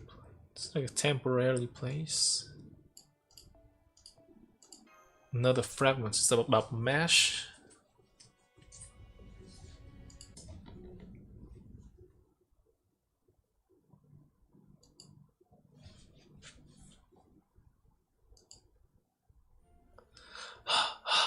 The card is even heavier than usual. Come on, let's just get rid of that weapon already. Nobody's gonna want something that scary looking. Don't be ridiculous, bro. You're gonna make Annis tear up again. Don't you remember how grateful she was when we agreed to bring that weapon along too? I definitely remember how happy you were when she took your hand. What did she say that was called back when she come from again? A handshake? They got everything under the sun in Norway, and I know they love their trend in Gloucester, but I have never heard of any custom like that before. You're feeling tired, Rob. Would you like me to take over? Annie, so that I can still pull a card even without my memory. No, no need. I can manage fine without on my own. You just need to just keep resting up, Annis. We are almost to Gloucester, and I want everything to look its best.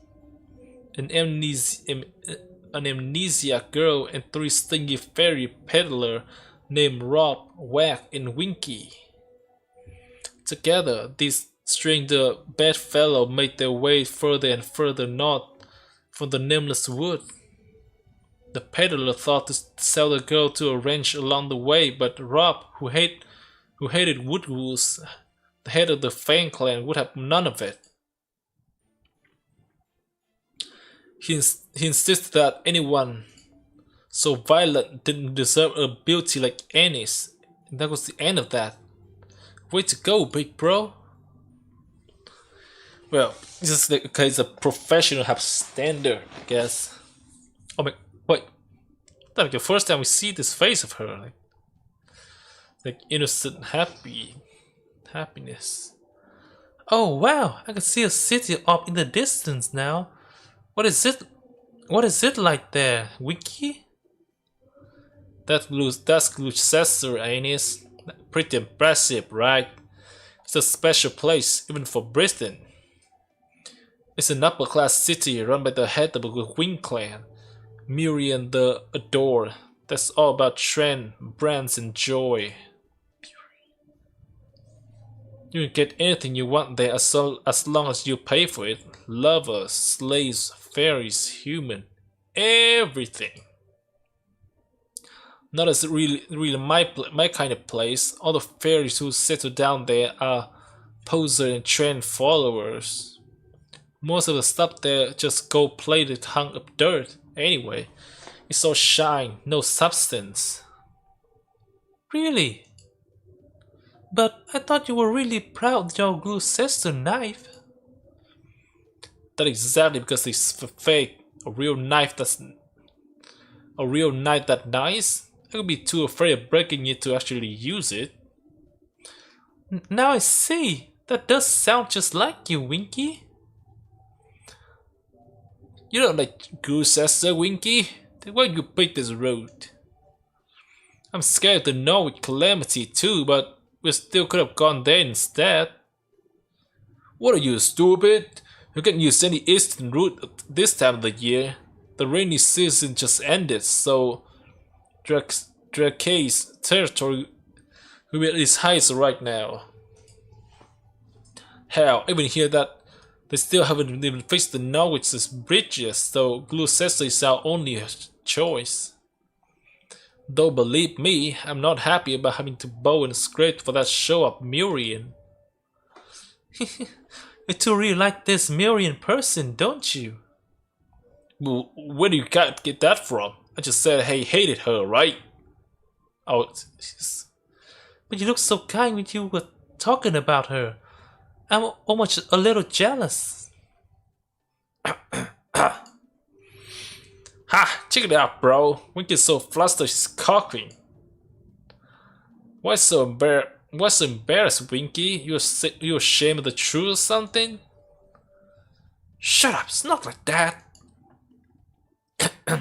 Anyway, you guys hear about the big kerfuffle? What the fuck is this? Kerfuffle in Camelot. I have to look this up.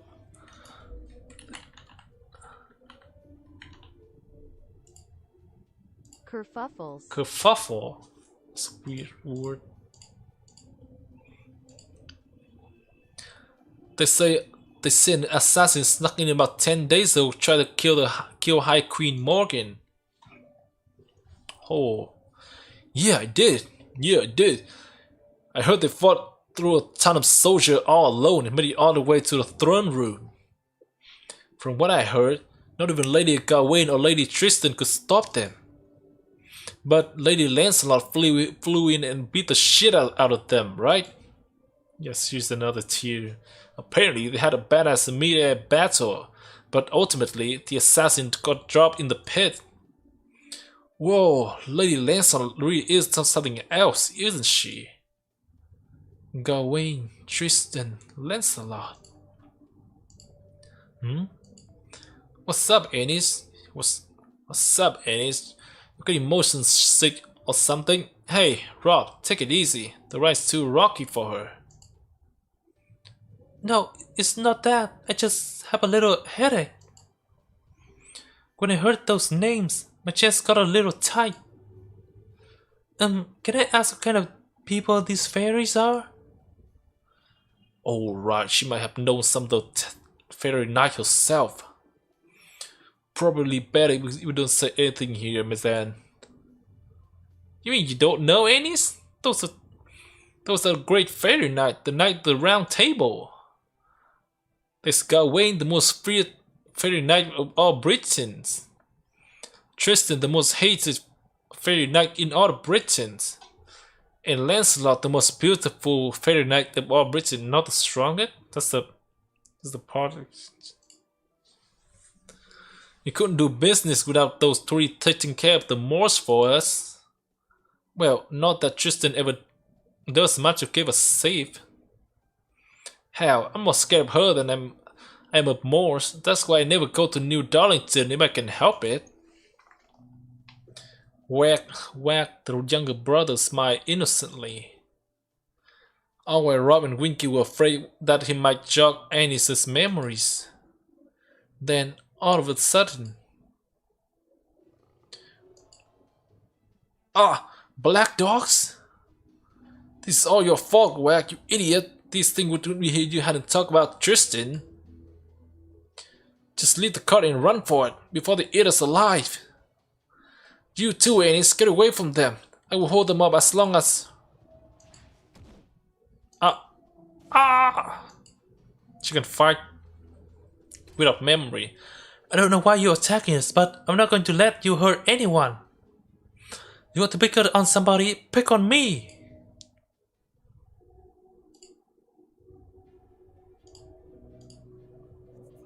So just cutscene then.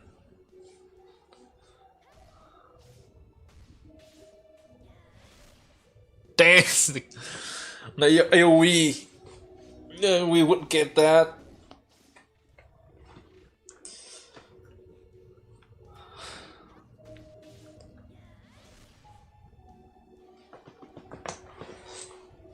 I bet those three are scared now.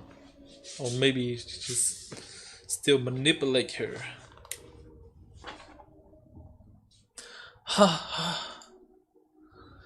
Thank goodness my body just moved on its own, but it looks like everything worked out. Is everyone alright? The girl stuck her shield in the ground with a resounding thud and turned her face to the fairies. She was greeted with such stunned stare from all three, and who could blame them? They had never seen such a graceful knight before. That was amazing! I can't believe you sent all those black dogs packing by yourself. Black dogs are some of the most despised creatures in all fairy Britons, drawn to the putrid smell of death and decay. They are of the unseemly court. Evil fairies unaffiliated with any of the 6 clans. They come and go at a moment's notice. And the only species of fairy Britain who feed on their own kind. Wait, hang on. How can she be this strong? Maybe she's the child prophecy. What? Huh? Come on, Rob. There's no way. How else do you explain it? She got an iron shield, iron armor, and you saw yourself how strong she is. She got to at least as strong as the fairy knights. If this ain't special, then nothing is. Yeah, you gotta be the child prophecy, Annis. You just saved our life and everything. Huh? The child prophecy? Me? Don't worry, I'll tell you all about it. The child prophecy is gonna defeat the queen and save all of Britain. She's the savior we all been waiting for a long, long time. And she's gonna save all the fairies. Rob, the greedy older brother, and Whack, the innocent younger brother, began excitedly telling the girls about the Miracle Lance's prophecy. One did so with calculated intention, the other because he truly believed it. But when the amnesiac girl, God, you saw them so happy, she thought whatever they were talking about must be a good thing, and inadvertently began to believe it herself. Idiots, you're gonna regret this. Even lies have a way of coming true. If the rest of the world start to believe any is the child prophecy, that's it, we're done for. It'll only be a matter of time until someone even greedier than us take her away.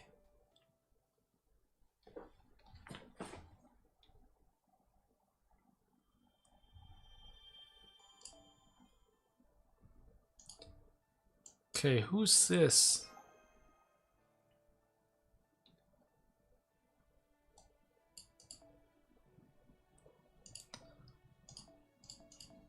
Just keep Morgan there.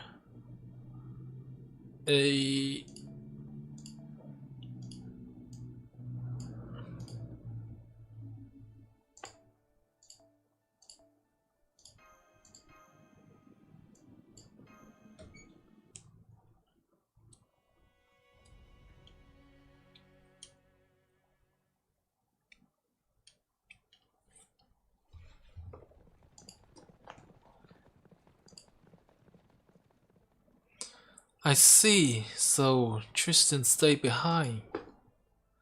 He was a great knight. I don't know much about fighting, but even I could see that. So if that's what he chose, it must have been right.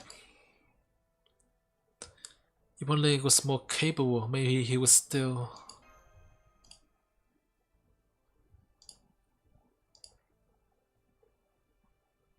What do you want to do, Gino? Do you want to go back to the ranch? There's probably not anything left of him by now, but you gotta at least mourn him. The whole ranch is in ruin now, and the Fire Knights is already left. It should be safe to go back if you want. No, it's okay. You need to do what you can now. No, there will be a time to mourn after we find Mash. I agree. Tristan didn't sacrifice himself so we could go backward. He did what he did to give us a chance to move forward. We always report back to him after. You always report back to him after we have found Mash. We could always. I see. Forget I said anything then. Anyway, I really showed up just in the nick of time, didn't I? That's one of the many benefits of my royal charms. I get to ride on a white horse to save the day. Now I'm really glad I pleaded with Aurora to let me borrow this carriage. The only issue is... So, is there some sort of problem with the color of my coat? Well, I guess it kinda looked like whitish in the right light if you squint. Wait, that's the problem? Anyway, that's all I have to say about that. Thanks for cheering us up. So, you're feeling better now? Great, then here's another piece of good news. The city of Gloucester up north is about a day's journey from here. Wait, we're gonna... They hold auction for rare and valuable goods every day there. And word has had it that one of their hottest new items is a fairy with an unusual iron weapon. Apparently, some peddler found them near the Nameless Woods, and they plan on putting them up for auction as soon as tomorrow. A fairy with an iron weapon near the Nameless Woods? That's got to be MASH, I'm sure of it. Then we've got to get to Gloucester right away. What about those peddler that brought her there? Apparently, they hope to sell this fairy for quite a pretty penny. They did a good job of sticking to their gun against Gloucester's lord. But then it came out that they had probably charged of thief, fraud, and harboring anti-queen sentiment, so they were arrested. And since Gloucester Lord is big on capital punishment, they were supposedly hanged last night. What? I rushed back to Salisbury as soon as I found out.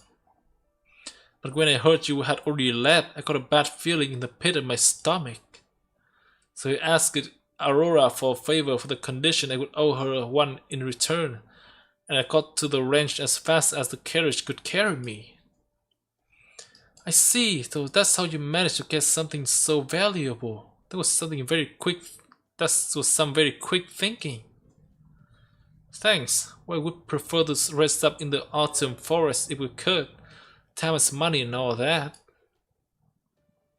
I assume it's so long to Salisbury and up to Gloucester. You know it. Excuse me, could I say something first? What is it, Horsey? We're just having a moment here, you know? I know, but I'm a proud Fey horse, the most rambunctious and chivalrous stallion in all of Britain, so as a matter of principle, I can only entrust my back to those I have recognized as my master. I was willing to come this far on Lady Aurora's order. But if you insist on going to Gloucester, well, I trust you see what I'm getting at? Carrot? What? A battle!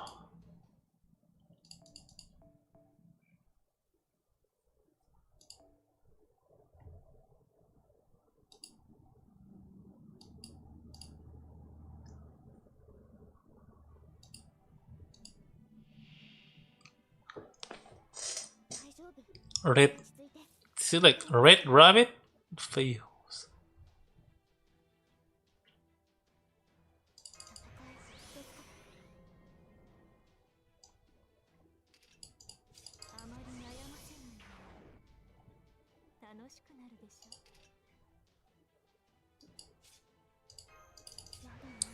You should this first.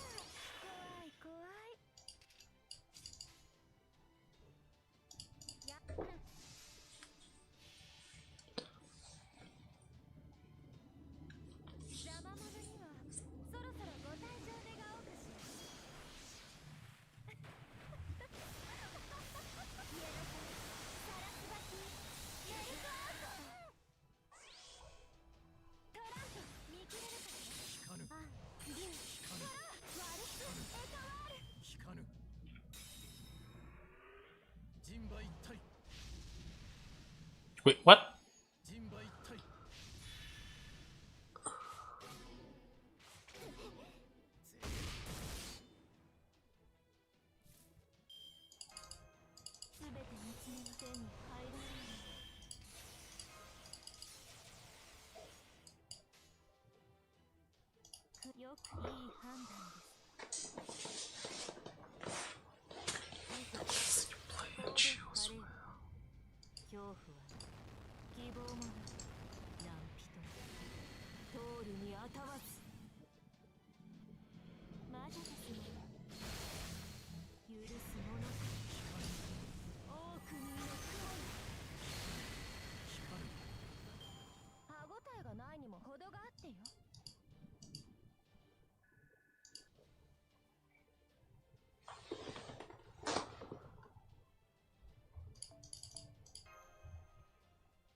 Me, contract finalized.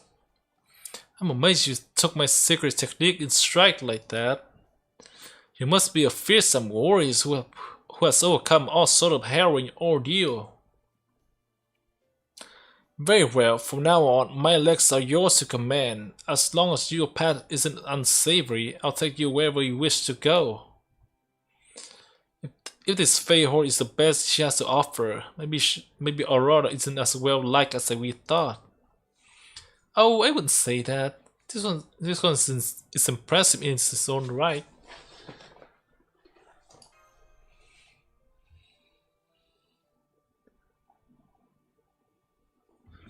Anyway, I trust there's nothing else left to say, yes? Then please, take us to Gloucester.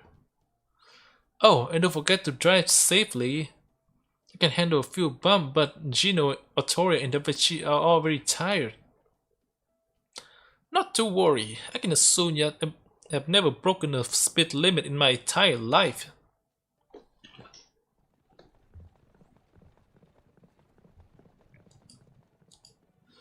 By the way, Oberon, what was that outfit? I kinda like your old cloak. Yes, new. Oh, this is what I wear whenever I'm gathering information. The Quintus soldier don't always take too kindly to people asking questions about the state of fairy Britain. So I try to avoid standing out by dressing in the drab traveling clothes. I see. I'm impressed, Oberon. I would never consider an outfit like that drab. Oh, I didn't know you were interested in fashion, Artoria. Does that mean you would prefer outfit like Da Vinci's then? No, I wouldn't say that. I mean, someone like me dressing like her, that could be laughable. True enough. You're definitely not ready yet. Ooh. Shh. Okay, that's enough Artoria teasing for now. Gino, Da Vinci. Would you mind telling me how much you've learned about the fairy Britain while I was away?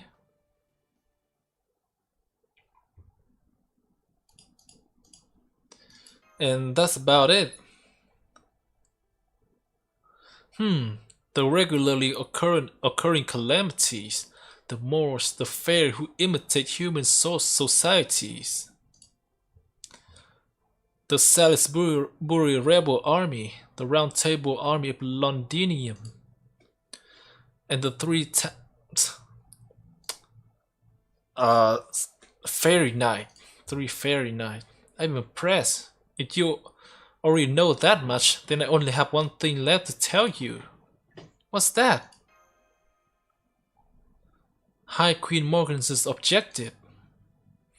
As you know now, she's been inscribing command spell into fairies, laying magical energy from them as existence tax, and ending the life of any fairies who aren't able to pay up. Well, it turns out she hasn't been running such an oppressive regime for the last 200 years just to maintain her rule over Britons. Her real objective in this is to attack proper human history and transform it into a land of fairies. She wants to expand fairy Britain to encompass the whole planet, override proper human history entirely, and turn the earth into one giant British Isle.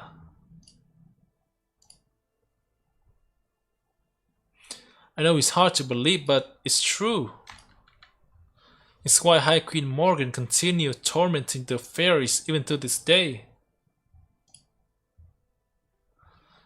As you can see, we need to defeat her for humanity and fairy kind alike.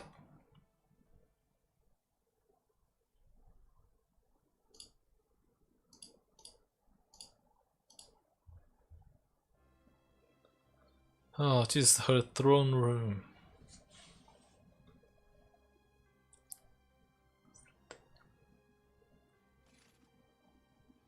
Kneel, present. Worship, submit. Bow your heads, leader of the 6th clan. Bow your head, 30 ambassador, 100 official. You're in the presence of High Queen Morgan, the ruler who expands our boundary, upon whose shoulder all Britain rests. Hear her words and obey. The same faces yet again, How terribly dull. I offer you neither absolution nor salvation. Wait, this sounds familiar. I remember always that all Britain, down to the smallest pebble, is mine. Without my protection, the line of fate will not see the next sunrise. Yes, your majesty, we are ever your humble servants. All our time is yours, and our loyalty to you will never waver. Very well. Your jester may stand against the wall, you jester. I will now allow each of the clan heads to speak. What have you to say? Thank you for your generosity, your majesty. Please allow me the honor of going first. The council recognize Lord Springen, head of the Earth Clan and Lord of Norway. Thank you, Secretary. According to our observation, Norway's calamity pool should reach critical mass in approximately 10 days' time. I would like to take this time to say that if there are any lord present with property still in Norway, please come speak to me after this meeting. I can assure you that even if the Moors engulf all of Norway, our bell tower will remain safe within an impenetrable fortress made with anti-Moors iron. You wish to store your valuable there for safekeeping, I'm sure we can come to an agreement. It sounds to me as though you don't care if your entire city disappears as long as your money stays safe. The council recognized Lord Woodwoos, head of the Fang clan and Lord of Oxford. My request remains the same as ever, your majesty. I urge you to take this opportunity to expand your army. The Moors continue to grow in number every year, and this round table army upstart need to be dealt with. So I must ask that you increase your human shipment and assign more humans to the barrack. Oh, does this mean the Fang clan alone is no longer up to the task? I suppose not even the fairy once known as the Sword of Britain, the great Lord Woodwoos himself can defeat the spectre of advancing age. Silence, you infant! How dare you speak to me like that? If we were in Her Majesty's presence, I would crush your head in my jaw for such insolence. Now, Woodwoos, you should know better than that. Remember, every fairy in Britain look up to you. The Lord of Oxford and owner of the restaurant most responsible for our food supplies should conduct himself like a gentleman, right? Right. I know that, Aurora. I do. I'm not the raging frontline fighter I once was. I'm the calm, rational leader of my clan. What a joke. If this is to be no more than the usual sniping at each other, would you mind if I excuse myself, your majesty? We are putting up a very rare item for auction today, and I have a lot of work to do getting things ready. The council recognized Lady Miriam, head of the Wing clan and Lord of Gloucester. I already said my piece. Neither this calamity pool or the anti-Moors countermeasure have anything to do with Gloucester. So if all you twisted fairy want to do is argue with each other, by all means do so without me. Then again, Norway has sent us good protection lately, so I suppose we can offer our aid, if only a little. Do give my regard to Count Pepperon, Springen. Pepperon. Let him know that Pepperoncino. Let him know that if he ever decides to move to Gloucester, He will always have a place here. Lady Nocnaria, head of the King clan and ruler of Edinburgh, absent. Who's this? Lady Ainsel, head of the Mirror clan and guardian of the Lake District, absent. Let's see how this. Ainsel. Ainsel, yeah, it was right. Lady Ainsel. At this time, and with High Queen Morgan's permission, the council would like to welcome the Fairy Knight from New Darlington.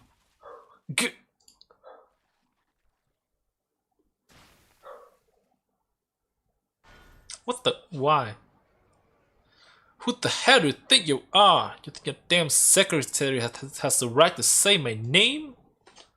Come on, mother. When are you going to stop letting this stupid secretary run this show already? Can't you pick someone else, someone less hideous? What about a human with their limbs sewn to the wall, or ones who've been put to the guillotine?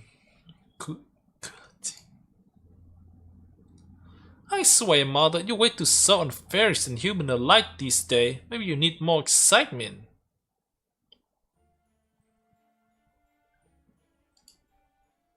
Huh? Why so quiet all of a sudden? Isn't your job to kick up a fuss when something unusual happens? You can't even do that. You don't deserve to live. Would you order to rather die to my string instead? Oh, so she also used string. Oh, it isn't Fairy Knight Tristan. How good of you to grace us with your presence. You are the knight among the knights who defend all Britain, and above all, you are the High Queen's beloved daughter. And only one in all Britain who will carry on Her Majesty's magecraft. There you go, that's it. I know you could do it if you tried. But I still think it lacked a little something. I got it. Patheticness. Which is why you three are going to show the others how it's done. What the? Just like that. My feet, my ankle, they're gone. Ah! Go on, jump. Let me see you hop around on those little stumps. Ah, right, you're not supposed to spill blood here, and you three are getting it everywhere. Oh, so rude. Oh my god, this girl is not right in the head. I've got enough blood on the throne room floor. You got enough blood on the throne room floor. Just throw yourself out the window into the pit now. Ah, my body. I can't control my body. No, please stop. There's no coming back from the pit. Somebody, please stop that girl before she... Ah! Swish, nothing but pit. Well, mother, what do you think? Make the meeting so much more fun, right? What were you doing? That was Camelot's own minister of justice you just threw out the window. You bloodthirsty fiend. Know your place, Tristan. You think because this High Queen took in a low-class fairy like you as her own daughter, you can? Silent, Woodwoos. This is a family matter. See? Her Majesty love it. Time for you to learn your place. Sucks to be you, overgrown cur. Why don't you just retire already? We are way stronger than you ever were. What do you say to me, girl? Stop, Woodwoos. Don't let her drag you into her games. You are the head of the Fang clan now. You can't let your temper ruin our reputation. Oh, great! Lady Gawain the hard ass. A little more donuts to round out this boring meeting. You're lucky she showed up when she did, old Tamer. Just wait, I'll take your feet next time. Give us the report, Gawain. What transpired at the ranch in the south? Yes, my queen. Some rebel calling themselves the Round Table Army managed to take control of the ranch. The guards you entrusted with staff were captured, and all the humans attempt an escape. Upon learning of this, I took upon myself to go and contain the situation without waiting for your orders. While I succeeded at wiping out the rebel, I'm afraid I also destroyed the facility and allowed 3 interlopers to escape. I'm also having the escaped human transported here for re-education as we speak. High Queen, I'm prepared to accept whatever punishment you deem fit for me. What is your ruling, High Queen? It is alright. In light of your accomplishment at Sheffield, I will overlook your failure today. Lift your head, Gawain. I plan to demolish that ranch in any case. While you did take it a bit too far, you have ultimately saved me the time of mobilizing the Earth Clan. Now, is there anything else you had to tell me? Yes, Your Majesty. One of the interlopers was a human you have told us about before. Was the master from proper human history. The master of proper human history? Then Barrel God was right. There's more. One of the fairies accompanying the human appeared to be from Fairy Britain. From what I could tell, she seems about 16 in human years, and she used the same kind of magecraft as you. See, she what? What are you saying, Gawain? You don't think that fairy is the child prophecy, do you? The child prophecy is no more than one of Ensor's delusion. High Queen Morgan is Britain's one and only ruler. How could you believe such nonsense like a common peasant? You are a servant of the High Queen. You should be ashamed. Oh, quit yapping, you goddamn mud. Now, Lady Tristan, you can't blame Lord Woodhouse for being upset. The child prophecy is also connected to the Tintagel incident after all. You know, the coastal village that was harboring her. Well, Lord Woodhouse there is the one who razed that village to the ground, though it seems the child herself escaped him. Apparently, there was a girl about 16 with long golden hair who managed to break through the blockage of Fang Clan fairies surrounding the village. The soldier who witnessed it said she fought like a raging storm. Damn. She also called her the girl who used magecraft, the Queen's second coming, and High Queen Morgan's daughter. What the? Jeez, don't you dodge my spell, capless? This was meant to kill you. Jeez, so bloodthirsty.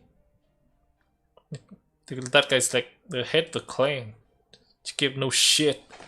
I'm mother's only daughter. Got it? I could care less about this child prophecy, but you better not spread rumor like that any further. These aren't my opinion, Lady Tristan. The Fang Clan are the ones spreading these rumors. Still, think about it. Fine upper-class fairy of Camelot. The Moors continue to increase in number. A calamity is about to befall Norwich. There's Nognaria in the north, Londinium in the south, and the recent rebellion in Sheffield. And now we have the invader from an outside world that Lord Barrow Guts warned us about. I don't believe Ensor prophecy any more than you do, but you can't deny that the pieces are falling into place. The child prophecy is real. Or at least, the common fairies who know nothing of politics believe she is, which is enough.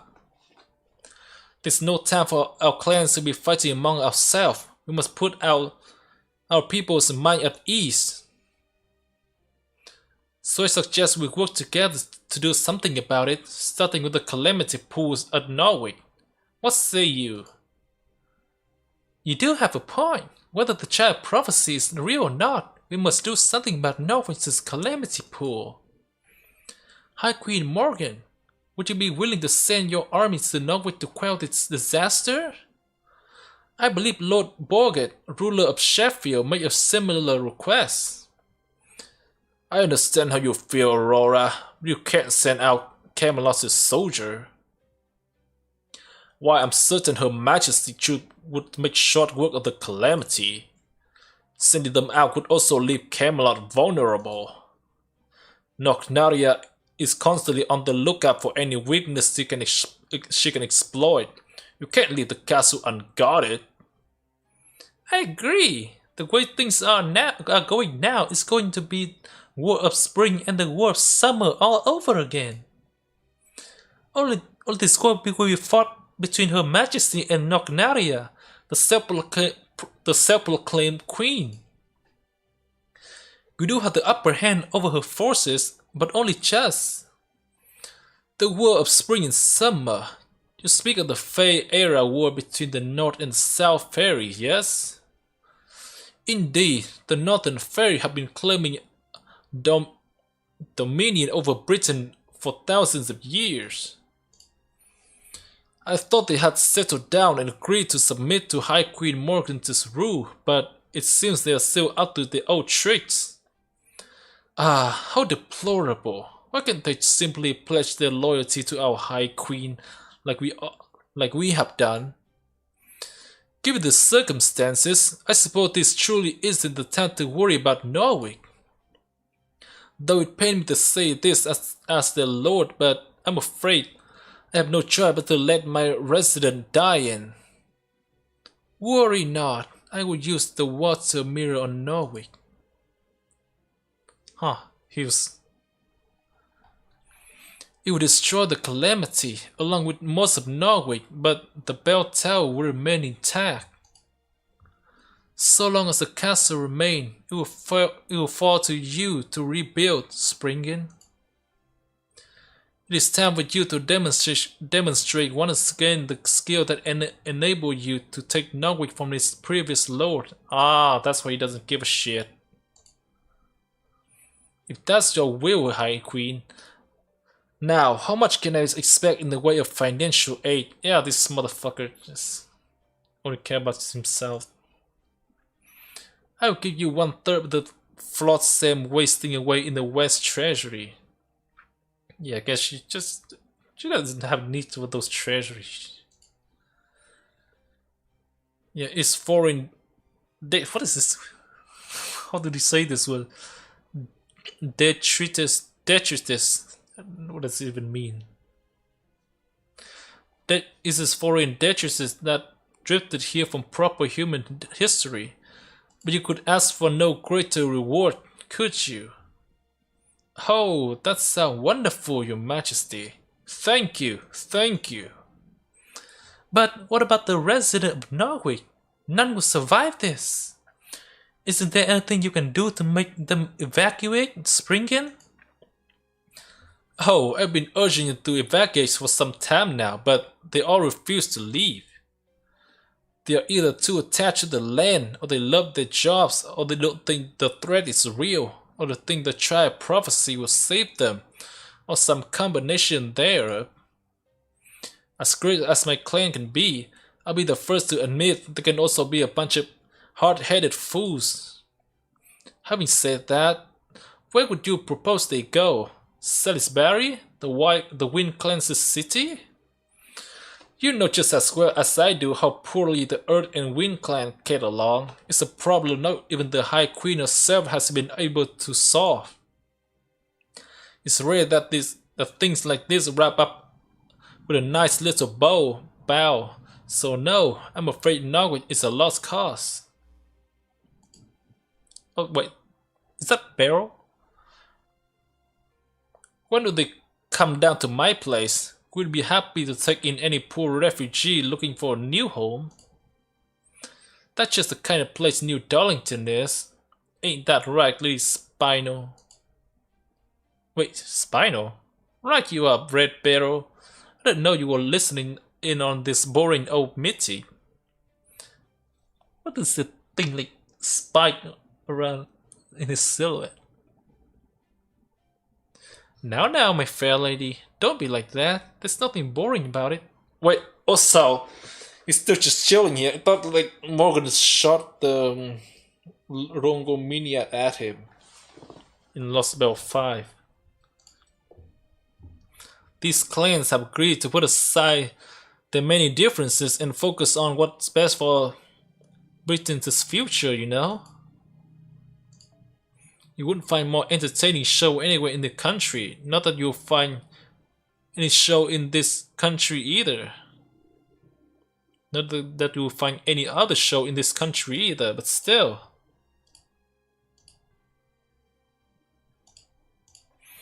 I've changed my mind.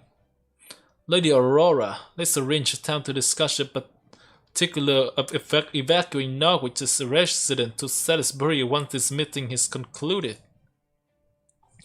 Whatever our differences, I will gladly take that over subjecting my fellow fairy to the National Slaughterhouse Theatre. This problem concerns fairies Britons, and we fairies should be the one to resolve them. Oxford will be glad to take in refugees as well. While I can't stand how many rules the Earth's clan smithing breaks, that doesn't mean I'm about to send them to a needless bloody death. Gloucester neutral stand remain the same as always. Our doors are always open, both to refugees and to fairies who are tired of being beholden to their clan's customs. Huh? What? Now you guys are all buddy? I guess you must really hate me, huh? Served you right. Man, that make me real sad. You would think High Queen Morgan's first ever boy— What? Shut your mouth. And future King of Britain will get a little more respect. Yeah, Barrow, hurry up and marry Mother already. What the fuck is going on here? I thought Morgan hated him. The most powerful fairy in all Britain marrying a human. Freaking hilarious. Wait, that's... And then you'll marry me next, right? Oh. This girl's so fuck in the head. Isn't that what humans do? Marry as many people as you like? Of course, Lady Spinal, but let's not rush things. No matter how much you may care for someone, the moment they belong to someone else, a lot of the shine tend to come off. There's no guarantee the same wouldn't happen to you. Once you see me as Her Majesty's husband, you might wonder what you ever saw in me at all. So we don't want to make any hasty decision when it comes to marriage. And who knows, maybe the partner of your dreams is even closer than you think. Ha! You don't have to worry about that. There's no one else for me but you. Huh? Very well, I understand your concern. Of course, my actions remain unchanged from my public declaration. At the end of the year 2019 of era of the High Queen, Fairy Britain, the land of fays shall rule this very planet. The walls of light that surrounded the British Isle will disappear, and our world shall override the wicked world that lurked outside. When it does, you shall all be free of the calamity, and a new age shall begin. I shall build a new land of fairies, and your clan shall die to serve at its foundation. Yes, High Queen, your will is our command. Then here's my decision. Nothing need to be done about the calamity pool in Norway, so you will not advise its residents to evacuate. Regarding the child prophecy, I will consider the threats she may pose to my rule. Furthermore, once the invader from proper human history Barrow God spoke about are found, They are to be captured and brought here, alive. There is something I will have them tell me. If the master Gagwin saw it is also accompanied by the child prophecy, so much the better. Woodgoose, Springgun, Miriam, and Aurora. You are all to assemble a team and begin your search at once. I want to see these rebels and invaders brought here before my throne. Whichever clan brings them to me shall be rewarded with 500 acres of land.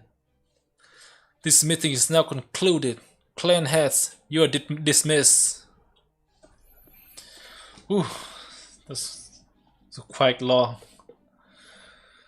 This section. Fairy Knight, here's your next mission. As before, you need not search for the child prophecy. I don't get it, Mother. What good are any of these stupid clan heads going to be? I could find the child way faster than anyone, right? All Lancelot has going for her is speed. I can use the infinity mirror you gave me to go anywhere at the moment's notice. There is no need. Leave the child prophecy be. I will send word of my edict later. The rest is in your hands, Fairy Knight Gawain.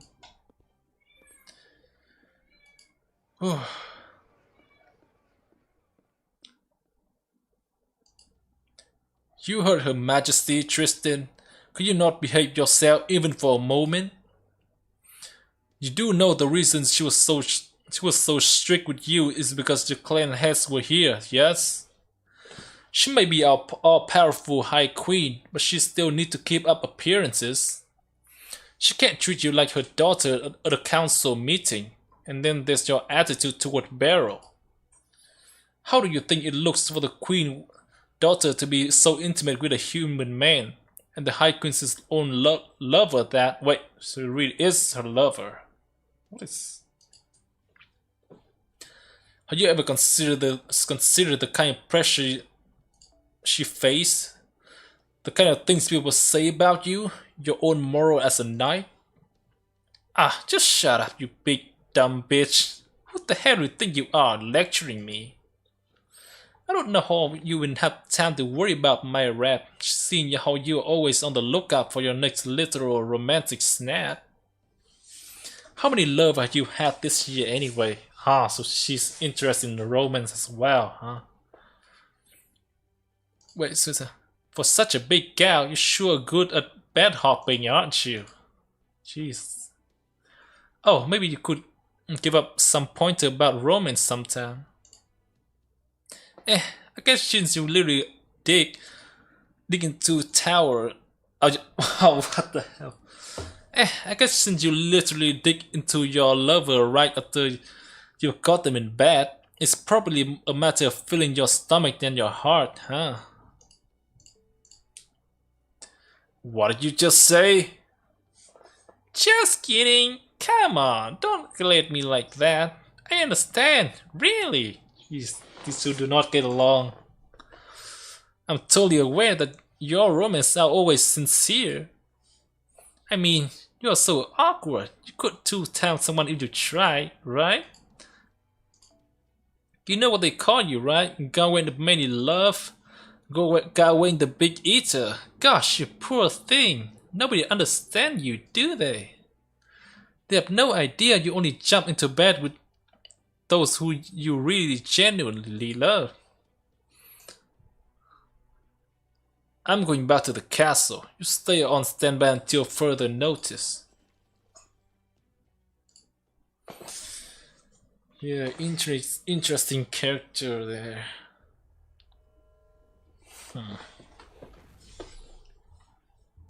Ah, that beast thing sucks so hard. I didn't get to spend any time with Mother again, huh? So you can't just like spend time with her? What kind of mother and daughter is this? And what was this stench? It was the worst. There's nothing more foul than old gain mixed with bad cologne. I don't know how to pronounce this. Colonies. Just skip. Springen's fake ass smile make me want to puke. Miriam's goody-goody act was so transparent.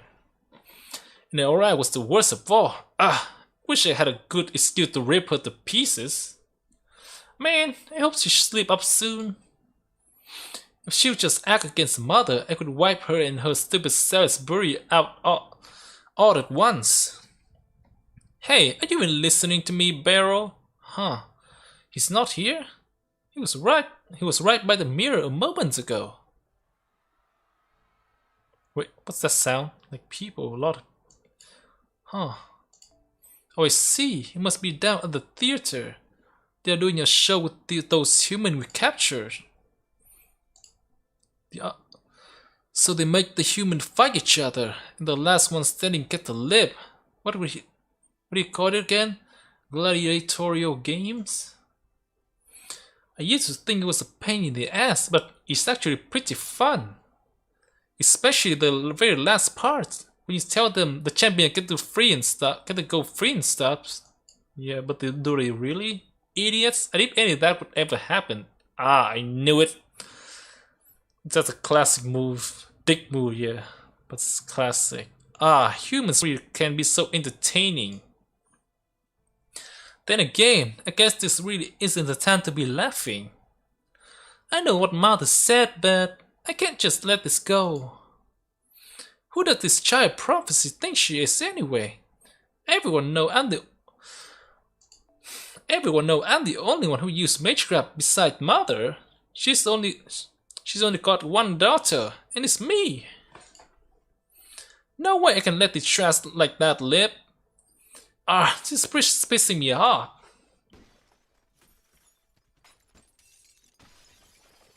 That mad, huh? Okay, I know what to do. Time like this, there's nothing better than shopping. That... Yeah, Fairy likes shopping. Thought they don't care about anything. Let's see what the newspaper has today. The Knocker Company is getting out of Gloucester. New brand are coming soon. Man, so Springton's shop is going out of business. Well, that's too bad. Springton sucks, but his shop at least has good shit. Huh? Hang on. Does this mean it's going to be replaced by... I knew it! It's gonna be a Count's shop. I'll say this for Miriam. She'll always know what's hot. Looks like I'll be going shopping in Gloucester again then. Oh no, they're gonna meet the protagonist. Miss us. I mean, Caldea. Plus, she also mentioned she was getting things ready for a special auction. Fine by me. I'll make it an auction nobody will ever forget. Oh, she's gonna meet her next after going. Hope nobody died to escape this time. Wait, is that close? I thought like up over here or something. Like from here to here, like 2 days.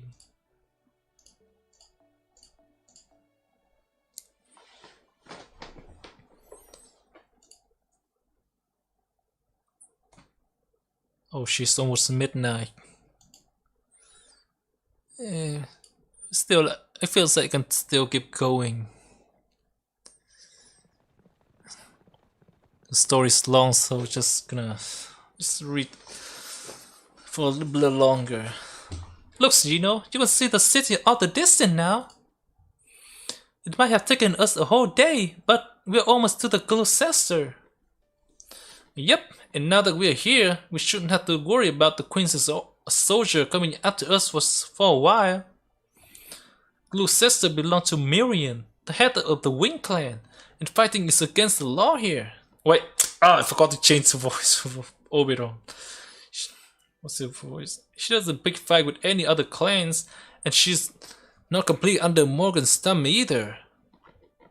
As far as Miriam is concerned, she's an autonomous region that just happens to have diplomatic relations with Fairy Britons. That's how she tells it anyway. Is that why Morgan's armies won't attack here? Even Morgan only has limited power in Gloucester. As for why that is, well... You can tell something is different here, right, Da Vinci? Say, with a minor density? I'm glad you brought that up. I was just going to ask about that. There's nothing wrong with my gadget, but the one powered by Magecraft energy are refusing to work. Is that because this area's unique mystic trait? Because the rules of the world itself are different here? How does that work? Exactly, and as to why, well, let's go into the nature of fairy themselves. And not just here in Fairy Britain, this applies to proper human history as well. Like how there are several different kinds of fairies. Some are former gods fallen from grace, other accumulation of humans and animosity, and beaten piece of their souls. They are essentially thoughts and feelings with nowhere else to go, wrapped up in a shell made from human rumors. These sorts of fairies only exist because human society exists, and strictly speaking, they're not pure fairies. Pure fairies are those that form within the planet or the planet inner seas, and those exist and whose existence is in no way contingent on human civilization. In the Magecraft world, fairies born within the planet's inner seas are known as Great Father and Great Mothers. You can think of them as divided spirit of Earth's soul. Yeah, that's close enough. In scope, they're comparable to personified nature gods, but unlike gods, they don't impose any rules on humans. Great fathers and mothers are pure supernatural beings. In this Lostbelt, fairies of that rank who appear on Earth's surface, either through some sort of mistake or on a mission from the planet itself, are known as A-Ray. A-Ray sounds familiar, but different writing. In proper human history, the fairy who lent King Arthur his sacred sword was a great mother. Lady of the Lake, she was a fairy. And I'm guessing proper human history says Morgan also inherited that great mother's authority. Though of course, Morgan's father was also King Uther, the ancient king of Britain, so I suppose that would make her a human fairies hybrid. King Arthur, on the other hand, is the human dragon hybrid. They may seem familiar on the surface, but deep down, they couldn't be more different. Oh, how so? No, excuse me about that. The fact that one ultimately decided to defend humanity, and the other, mystics. King Arthur chose Britain where human could thrive, and Morgan chose a Britain where mystic could thrive. As for which one chose correctly, well, your proper human history bear that out. If Mystic had continued to rule Britain, it would have resulted in it being excised from all of human history. But I digress. Getting back on track, about the land, area equivalent to a great mother, but possess a will of their own. They have a unique ability to remake the world around them according to their inner truth, or rather, their essence. This phenomenon is called a Fey domain. It's a grand mystic that only a very powerful fairy possess. So is Miriam that great mother? An array generates descendant or terminals, if you prefer, simply by existing. These descendants are called forest children and stone children, and they are the majority of fairies in Fairy Britain. This is the current fairy in Britain. Let's see. These descendants may have only a tiny fraction of A-Ray's power, but that doesn't change the fact that they are descendants. And some of these descendants have more A-Ray blood in them than other. Miriam. Oh yeah, now we're getting to Miriam. Miriam, the head of the Wing clan and the Lord of Gloucester, is one of them. All that to say that Gloucester has a fate domain that can be quite a pain in the neck. A domain that take Muriel's temperament and mischievous nature and turn it into a law that denies strength itself. Oh, that's why there's no fighting. A law that denies strength itself, so the weak becomes strong and vice versa. Not like just make everyone weak. It just sounds like it did behave like that for a time, but now it's a little different. These days, nobody's allowed to bring strength achieved through training into Gloucester, so like natural, just you're born with it, then it's fine then. All who enter, even Morgan herself, are left with no more than the strength they were born with. But she had this Rongo Mania can fire up all the way to Lostbelt 5. Why would she give a shit about that? So it's a city where everyone go back to being a level 1, but that sounds pretty egalitarian, but it's pretty interesting. Yup, one of the most adamant about the one most adamant about making rules are always the one with a way around them. Huh. I see where this is going. Oh, hello, Miss Goomba 39. Hello again. Welcome. And if that's true, it also means her word is law there, so keep that in mind. It sounds like this A-ray term is unique to this Lostbelt. In our world, they would probably be close to the elemental or true ancestor. So, are there any other fairies that have inherited these A-ray's power? Maybe the other clan's heads? Like, does Aurora have a Fey domain too? No, she doesn't. Most fairies with that kind of power end up being excluded from the clan. Sometimes they are outright orchestrated. Other times they are unable to control their own law and end up falling apart. Yep, one of 6 clan heads. The only one who can impose their fey domain on others are Miriam and Naria. Most other domain holders fall apart and become ghosts wandering the countryside. They're called night calls, and depending on how you look at them, they can be even scarier than the fairy night. What's wrong? Okay, everyone, we're on to Gloucester.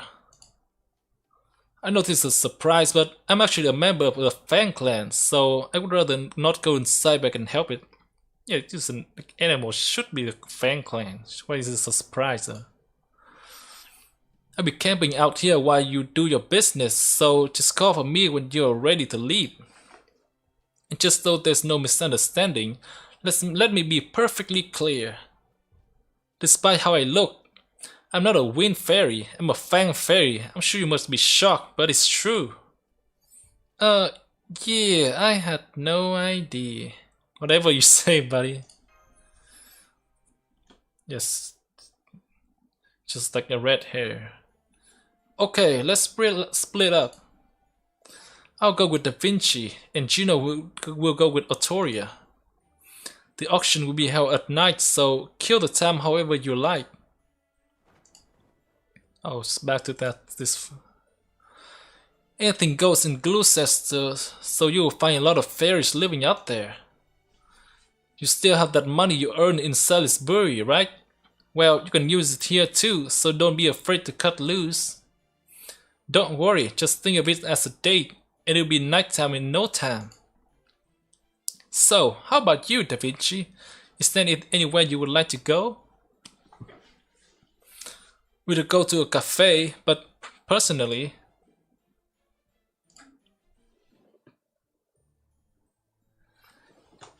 yeah, it spent like 60. Hey,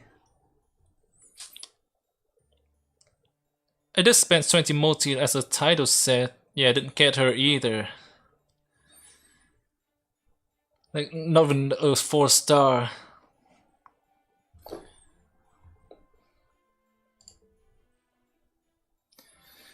Yeah, I forgot about the schedule, but Koyanskaya will come before Oberon, I think.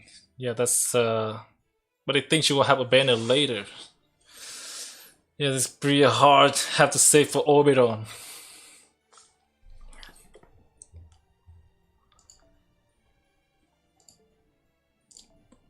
We could go to a cafe, but personally, I would recommend the Warped Observatory. It's so dizzying it will make you want to throw up.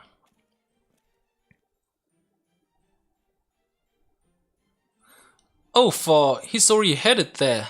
Why would he even ask in the first place? I know this is short notice, guy, but are you all in the right? Are you all right with this? You are? Okay, I'll play along then. Wait up, Oberon! Aren't there any museum around here? With so many fairies in this Lostbelt, there has to be at least one painter. Fairy don't do that, right? Like human thing. There they go. Well, for the time being, shall we get going? For the time being? Oh, I'm sorry. This is all happening so suddenly that I'm still catching up. Well, we have already come this far. No sense holding back now, I guess. Now that we're in Gloucester, we may as well enjoy it. Come on, I'll show you around.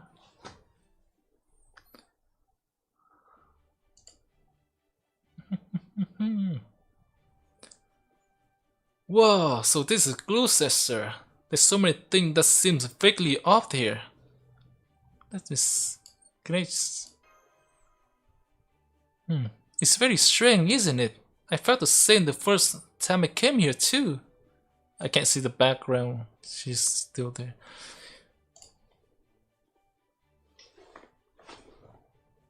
Far away things look big. Close things look tiny. Sometimes there's pink rain. What? Pink rain? What? Sometimes the main street is covered in a rainbow. This is like a magical land. Like the rest of the Britain isn't like that. Sometimes boys become girl. What? Girl become boy. Yes. Some human in our world would like that.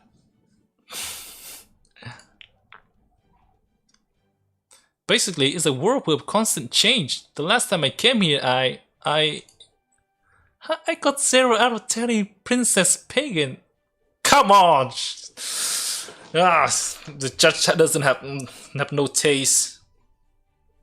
A girl wearing a scarf made out of insect thread made me take off all my clothes and... Stop, please, TM. TMI. What is TMI? Your clothes. Why? Huh? What? Really? But I was just getting started.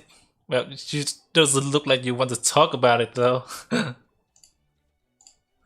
Oh, I haven't seen you too around here. Are you here for tonight's auction? Huh, I never would have thought to have my humans stand up more than me.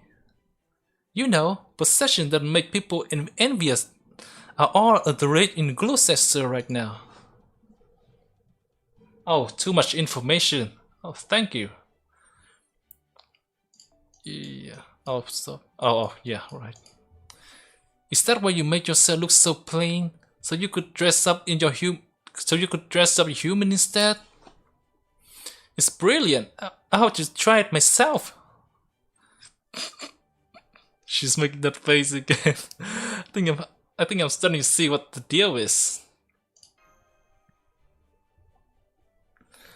Speaking of the auction, could you tell us more about it? You mean about the merchandise being put up? The fairy with the iron weapon? Well, apparently they're a bad fairy from another world who rebel against the High Queen. I would love to attend the auction too, especially since there should be no problem keeping a criminal as a slave. Bad fairy from another world rebel again. Mash did not do that. But since you need an invitation for this one, I decided to give up and just enjoy a night within the town, on the town. I'm sorry, I should have been the one to ask, but I just kind of froze. Don't worry about it. It's okay to take it easy. That's okay. Now, what do we do about the invitation?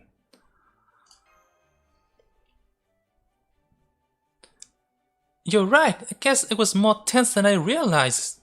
I feel more relaxed now. Anyway, she said something about an invitation, didn't she? Well, we wouldn't be able to get one on our own. They're only sent out to upper-class fairies. I don't like it, but it looks like our only option is to sneak into the auction hall. But don't worry, there's no one better at stealth magecraft than me. Just you wait. This time, I'm going to show you what I can really do. Right, got it. What is deja vu I'm feeling? Yes, yesterday.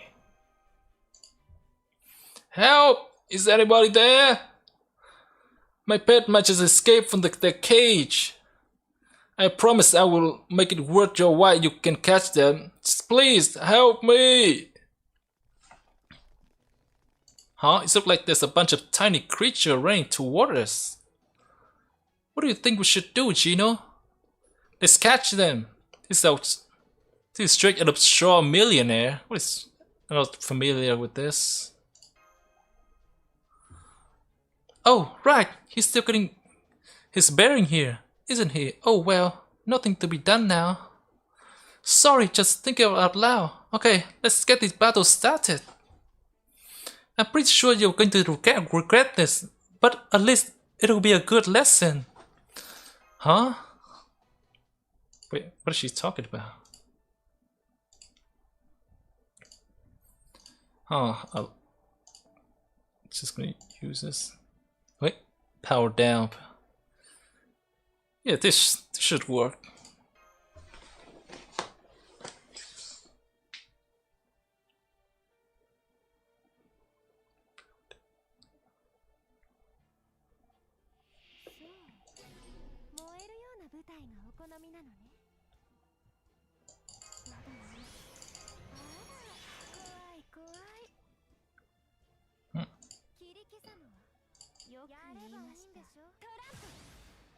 Oh,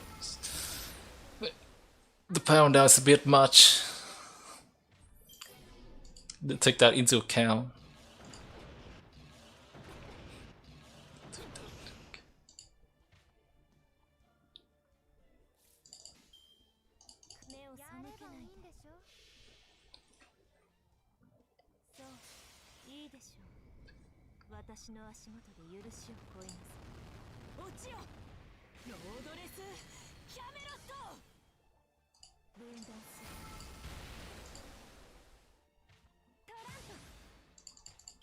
Wait, what?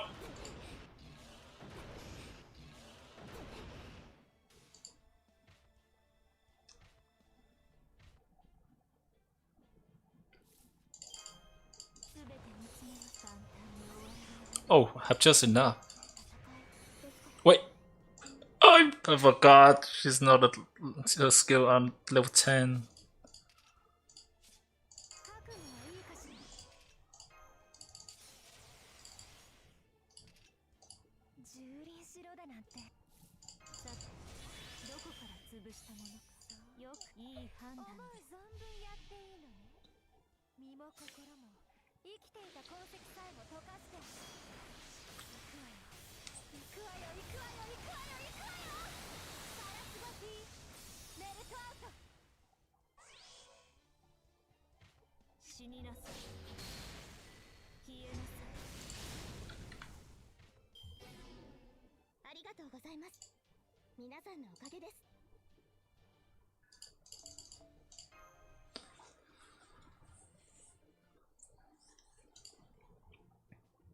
Those were mice? Like, very big mice. Oh, my eye was still flashing. Big things seem small, and small things seems big. Oh, that's just what happened in Gloucester sometime. Now do you understand? Thanks, weirdo with too much time in your head. Dude, come on. Here you go, a generous coupon. Now, if you will excuse me, I'm not gonna go make a bundle with my mice here. Later. A coupon, huh? Let's see. Knocker Company.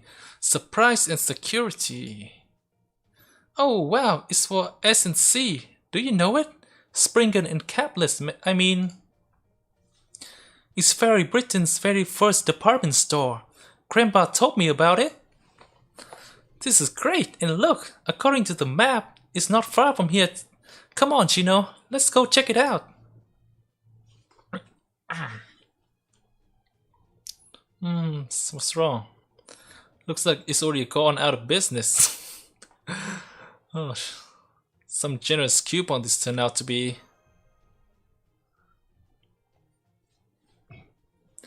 They're already building another store in its place too. It looks like it's Count. I've never heard of that one before. But I can see they've got shoes, bags, hats, dresses. Oh wow, everything on this place looks amazing. They're trim, shiny, and elegant all at once. I bet they'll be so much fun to wear. Oh, I want them, but then again, they would probably be wasted on me. They're designed to lean a little feminine. But you are feminine. Well, but I'm guessing they're probably gender neutral. And whoa, that was these strange clothes. The strange say kimono? I have never heard of them. But I think it would look great on you, Gino. Not bad. You got a pretty decent taste. Is she gonna know who she's talking to? But would you mind keeping it down a bit? Seems like not. I'm trying to stay incognito, so I don't want to attract too much attention. Oh, I'm sorry. I'm from a very small town, so... I see. So what? You want to see the big city before a calamity show up and kill you or something? You're lucky you're not one of those cheeky Gloucester fairy. You're so lucky your ankle aren't to my taste. Be grateful your boots are so frumpy, huh? They are? I guess they are, huh? Still, they're very practical, and a googie, an argugie could go. Yeah, I probably butchered that. How is this word? Could go to town on them, and I wouldn't feel anything. Pfft, you actually have to worry about googie bite. You must come from a real hick town. I mean, you got the look of a pretty upper-class wind fairy, but you're stuck doing your own farming? Man, it must be rough out here, out in the sticks, with so few human slaves to do the heavy lifting.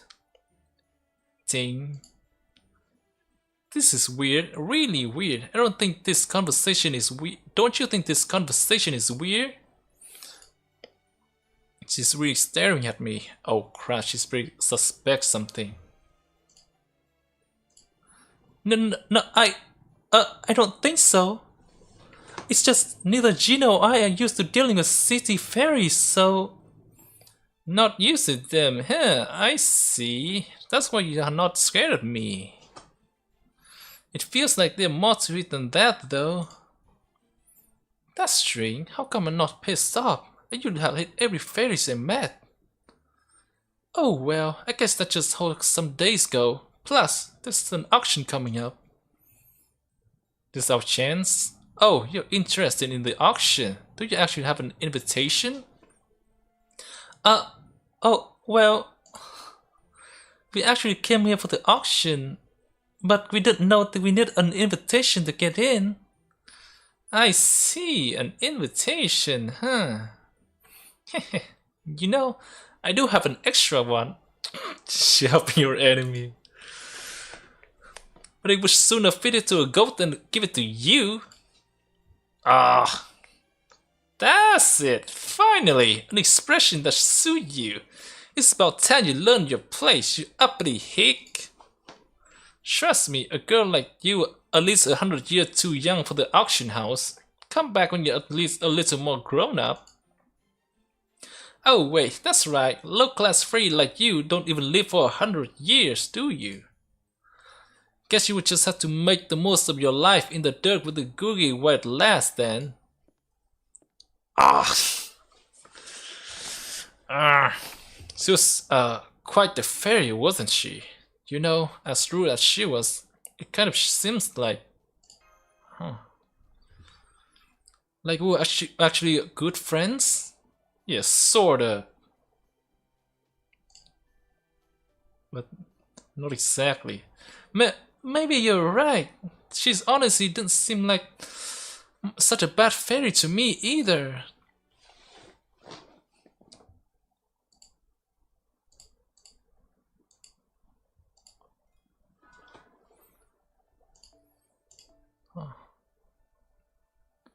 Notcher and 5 AP. What?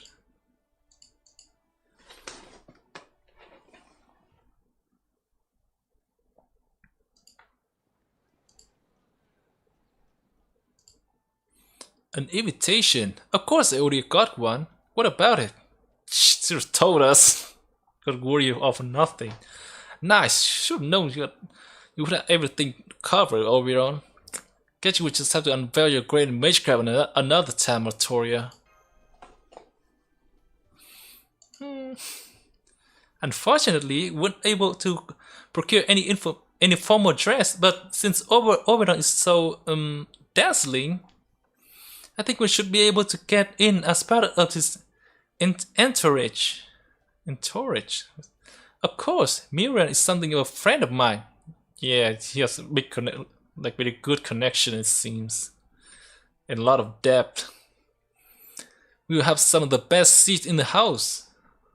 So no, getting in wouldn't be a problem. Problem is what happens when the auctions start. Yeah, they don't have a lot of money. What's the plan here? The bidding on the match won't start until the very end. At which point I'll be able to offer up to 70 million more pounds. Huh? It's all I was wondering. It's all counterfeit, of course, but it should be fine as long as no one worked that out tonight. The real problem is whether it will be enough to outbid any other prospective buyer with odd tastes. Usually 70 million more pounds will be more than enough, but given the products, things are probably going to get ugly. If things get bad enough, I could have to put up my whole waste forest as collateral. 70 million more pounds, that's enough to buy a mansion and a butler to take care of it. And you're worried it still might not be enough? Just what are you saying about this product anyway? Just what are they saying about this product anyway? Alright, I'll tell you, but try to contain your surprise. They're saying the fairies is supposedly a traveler from another world with an iron weapon. And the new child prophecy. Huh?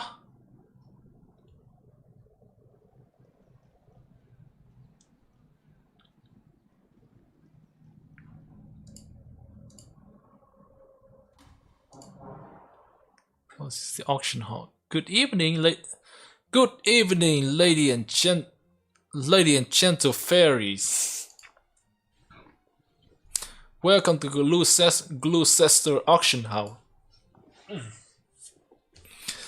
Why put it until tomorrow when you can have today? Who cares about clan pride when you can boost your own brand? We know what you want. This is why we are once again proud to present a wide array of items sure to pique your interest. Have you taken a look at our catalog? Have you found any item that speak to you? Wonderful, wonderful. I can see you're all enthralled by our selection. Then let's get right to it, shall we? We hope you enjoyed this latest Lady Miriam production. It's starting. I see. So you say your bit yourself, huh? In most auctions, the buyer quietly hold up a sign and an agent then bid for them. But it looks like agents aren't allowed in this auction, so we have to shout our bid ourselves. What is it, Oberon? Aren't you nervous? Are you nervous about something? Do you see the third item up for auction? It's one of Shakespeare's unpublished manuscript. Why is it here in this? Shakespeare doesn't exist here, right? Maybe it's flood sand that drifted here from proper human history. Man, now I'm really curious. Huh. Like, proper human history was bleached. Maybe I'll waste a little. Maybe I'll waste just a little money bidding on it. No, what am I saying? I have to bid on it. Oh, no you don't. We're only here for the one thing, the child prophecy. Besides, you bid something now, they will notice your cash is counterfeit by the time they get to her. Just do your best to resist. You want an original work from a famous artist that badly, I'll make you something myself. Wow, really? I didn't want to be the one to bring it up because I thought it would be a bit gouchy, but now you're saying it's okay? Okay, Da Vinci, I'm gonna hold you for that. Just let me know when you need me to pose this for my portrait. You're really enjoying this, aren't you? I can see this place, nothing new for Oberon. I feel a lot better about this, knowing that. Okay, I'm just going to sit quietly until our auction comes up. Besides, I don't want to stand out too much anyway. And now, it's time to introduce our last item of the day. I'm sure you have all heard of this rumor. This is the treacherous rebel who posed a threat to our High Queen. The child our beloved Ainso promised would save the Britain. This brave child attacked Camelot with an iron weapon not have ever seen before, crawled out of the Great Pit, and even made a miraculous return from the nameless woods. Is the prophecy real? Is this child our savior? It's time for all of you to see for yourself. I give you our final lot number, the Child of Prophecy. Is him? Huh? Yeah. Grandpa? Well, excuse the hell of me for being old. The body's not old though. Wait, hang on, who's that? Say that to my face, do it, don't ya? Easy there, lady and gentle fairy. Please, let's all take it easy. This man's attitude may be as foul as his mouth, but his magical energy is truly impressive. What's more, he's a gifted craftsman capable of forging ware that put all blacksmiths up north to shame. And since the child prophecy was supposedly apprenticed to a superb artisan, even Lady Miriam agreed that there's a 30% chance that this man is a child prophecy. Shut up! How many times do I gotta tell ya? I ain't the goddamn child prophecy. I'm Senji Muramasa, a lone servant. Now let me out of this cage, damn it. I don't know what's going on here, but that's definitely Senji Muramasa, the foreign goddess disciple. What is he doing in Britain, and why is he up for auction? Yes, so he attacked Morgan, then defeated by a fairy Lancelot, and went down the pit and got brought here. You know what that means? Oh, then does that mean he's not MASH? Oh, Boomer Shiro, yeah. Old man in a young body. Oh, he's definitely not MASH. But he's also not a stranger I can abandon. A servant. So he is a servant too, huh? I see. So that's why. Fairies here don't know what servants are, and they can't tell them apart from fairies. So we have a servant who came from another world with an iron weapon who defied the queen. No wonder they thought he was a child of prophecy, but he's not. He's practically a fraud. So what do we do now? The bidding is already started. We save him, of course. Got it. Leave it to me. Luckily, everyone seems caught up guard too. So 70 million more pounds should be more than enough. Let's start with 1 million and take it from here there. The bidding starts at 1 million more pounds, 2 million, 3 million, 4 million, 4 million and a half, 5 million. Lady Artoria's party is now in the lead with a bid of 5 million more pound. Do you hear 5.5? Why did you use my name? Don't think about it much more exciting that way. The Child of Prophecy the Child of Prophecy. Yeah. That's one for the history book. Oberon! That's 5 million more pound going for once, going to 10 million. I hear 10 million more pound. Things are really hitting up now. Do I hear 11 million? Oh crap, forget it. I see where this is going. I'm out.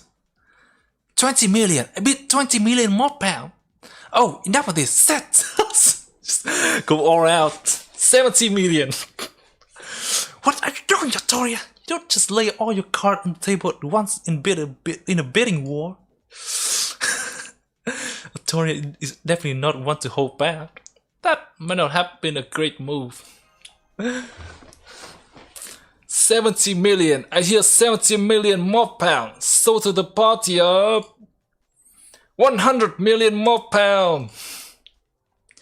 I don't know what kind of again, this word I don't know what's novice rich clan you come from, but you have no business being here. The day someone like you outbid me is the day all of Britain falls. So obviously it's never happening. Yes, it's Tristan, isn't it? Oh yeah, that's what you think. Okay, in that case, you have no more money.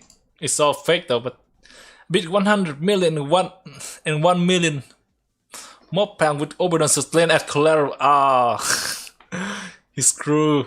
Are you nuts? My leg wouldn't even bring in 10 millions. Uh-oh. I'm afraid I can no longer make a call on this auction. What say you, Lady Miriam? Which of these buyer has more certain purchasing power? Very well, step down, auctioneer. Difficult decisions like these are mine to make. Whether genuine or not, the fact remains that the Child of Prophecy is the main draw of tonight's auction. Whoever buys him must demonstrate not just wealth, but standing. So at this time, I would like to ask both remaining bidders to please come to the stage. Ah, so that's how it works. Oh, that's how it is. I'm glad you understand how these things work, Miriam. No one has more standing than me. Look like the new money's headed for the executioner's block. Oh crap, we've been called up to the stage. This is unheard of for an auction. Is this just how they do things in Gloucester, Oberon?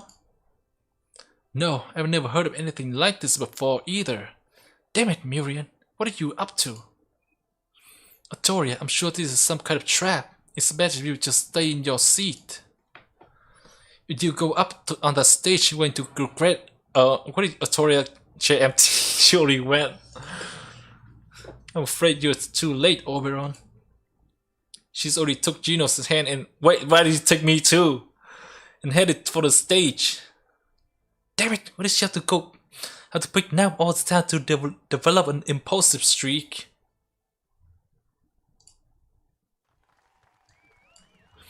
Well, here I am on the stage now for some reason. What did you bring me up here to? Yeah, this is what I would say. I need you to fight beside me, please. I don't want to do this alone. Then let's start with you, Lady Spinal. Or should I say, Fairy Knight Tristan? Ha! Surprise! Yep, that works. I'm the daughter of High Queen Morgan and the artist of blood, and the fairy with the most gorgeous dresses of all. Yeah, this dress is definitely like pretty. I am Fairy Knight Tristan, the one who one day owned all of Britain. Well, your turn, little girl. Go on, share your pathetic name with all of us. Oh man, it's the fairy we met earlier. What do we do, Gino? I can't believe she's the fairy knight, and she's Morgan's daughter too. I swear, what if this thing always happens to me? See, I know you couldn't do it, but hey, of course you couldn't. What fairy could ever compare to me anyway? You put up a good fight, but you're still just, hey, you're that girl. Okay, I'll be nice and let you off. Then allow me to introduce her instead. Does she know? These fairies come from the village of Tintajo, and it will turn 16 this year. She knows.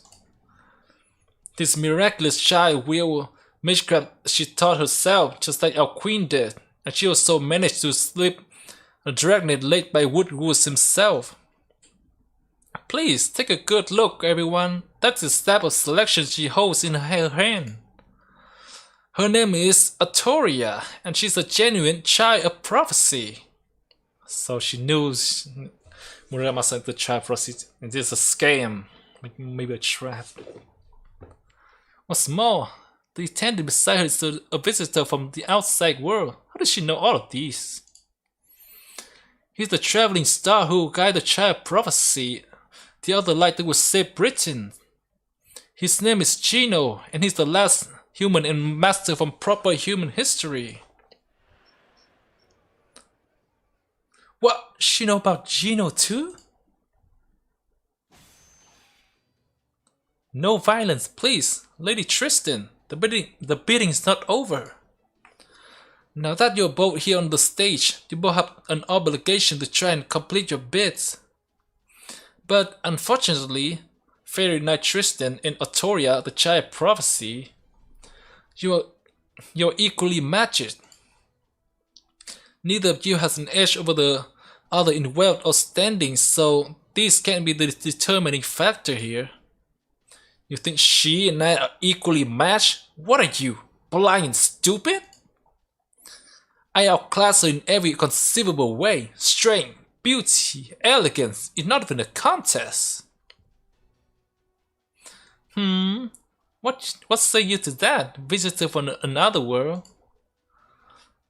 Who would say it's worth more, Lady Tristan or Lady Atoria? Yeah, of course. You are dead, you hear me? Dead! Very well then, how about Magecraft? Both of you practice Magecraft, would you consider pretty useless in Britain? Magecraft itself may be not worthless, but fairies who use it are rare and valuable. And here we have two of them, the High Queen's own daughter and the child of prophecy. Since both of these children are equally matched, perhaps they can settle this bid with Magecraft. After all, they both consider Magecraft to be something truly valuable. So surely a display of their Magecraft will show what they are both truly made of. So you want me to kill this shit thing with just Magecraft? It works for me. I'll play along. I was planning on ripping her apart sooner or later anyway.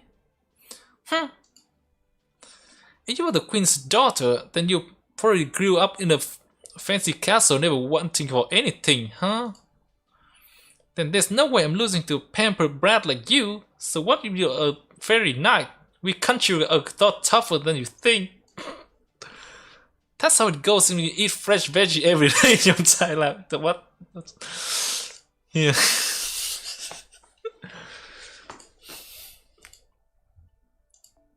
Okay, alone? Okay.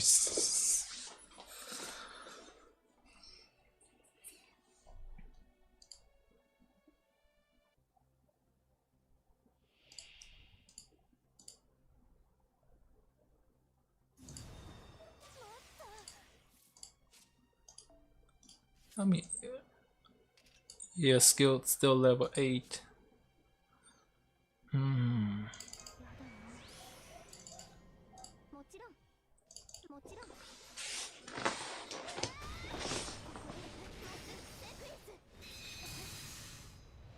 Wait, only 2,000 health. The hell? Looks like I'm not winning this.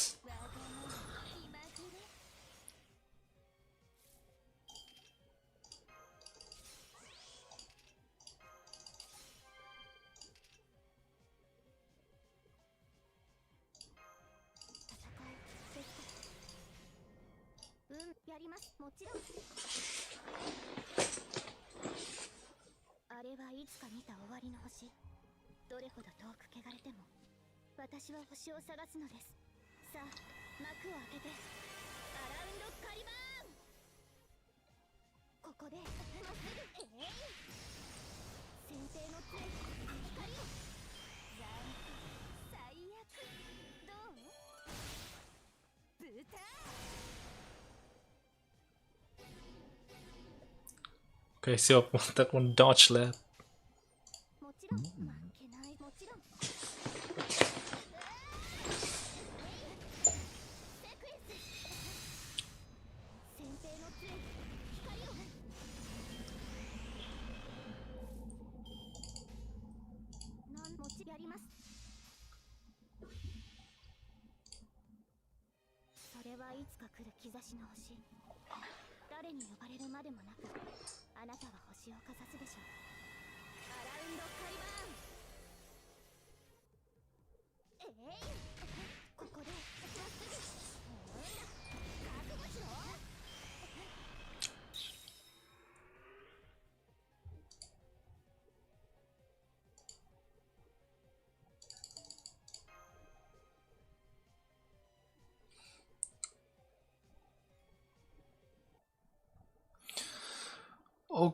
Okay, it's like midnight. I think it's depend on how long this arrow is gonna.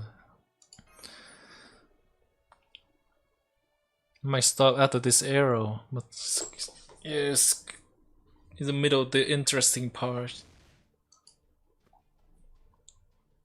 She lost. No fair. That doesn't count. It wasn't I wasn't ready that time. This isn't my actual power. I would have plenty of magecraft if I just went back to the castle. Magecraft is built on hard work and steady effort. You could have used so many things here once you ran out of the magecraft trinket you had on you. For example, this carpet that would go up in flame at the drop of a hat, and those lamps you could turn into a bomb with a little magical energy. But instead, you just threw up your hand as soon as you ran out of the tool you brought with you? Really?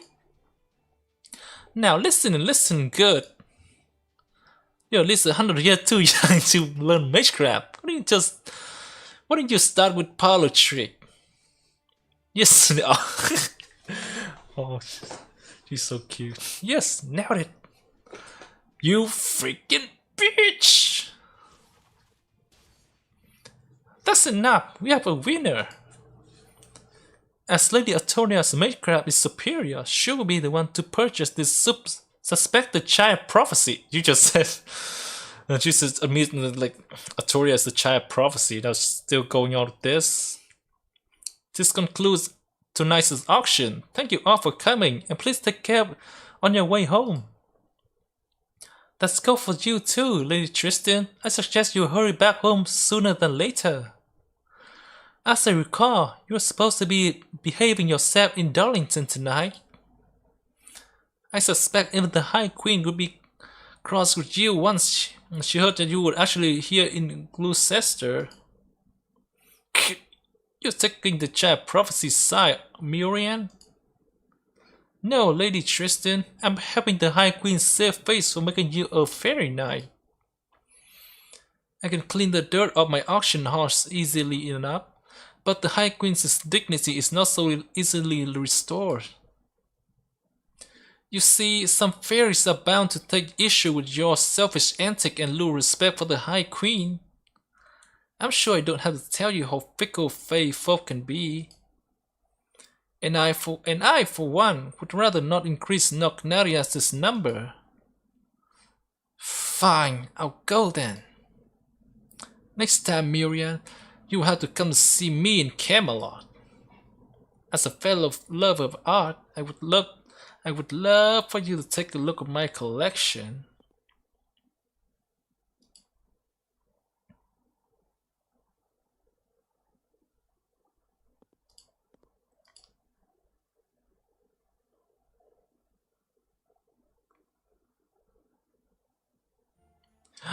Oh man, it's finally over. Who's this?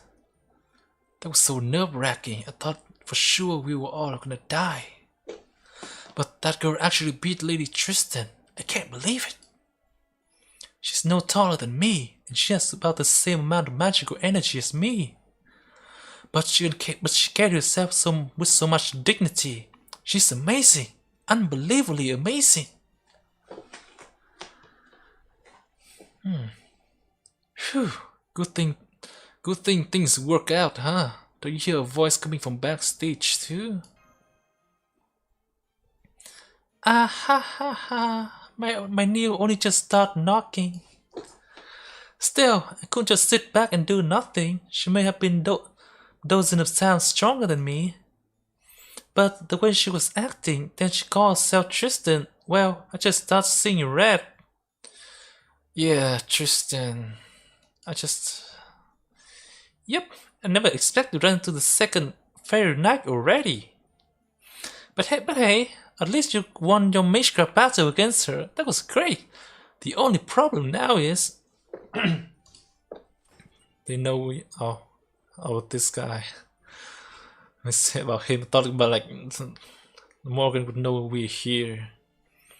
Huh, now I'm back to normal now that the cage is gone. How the hell would that work? Our newly free compatriot, Muramasa. I didn't have time to tell you in Oberon this before, Toria.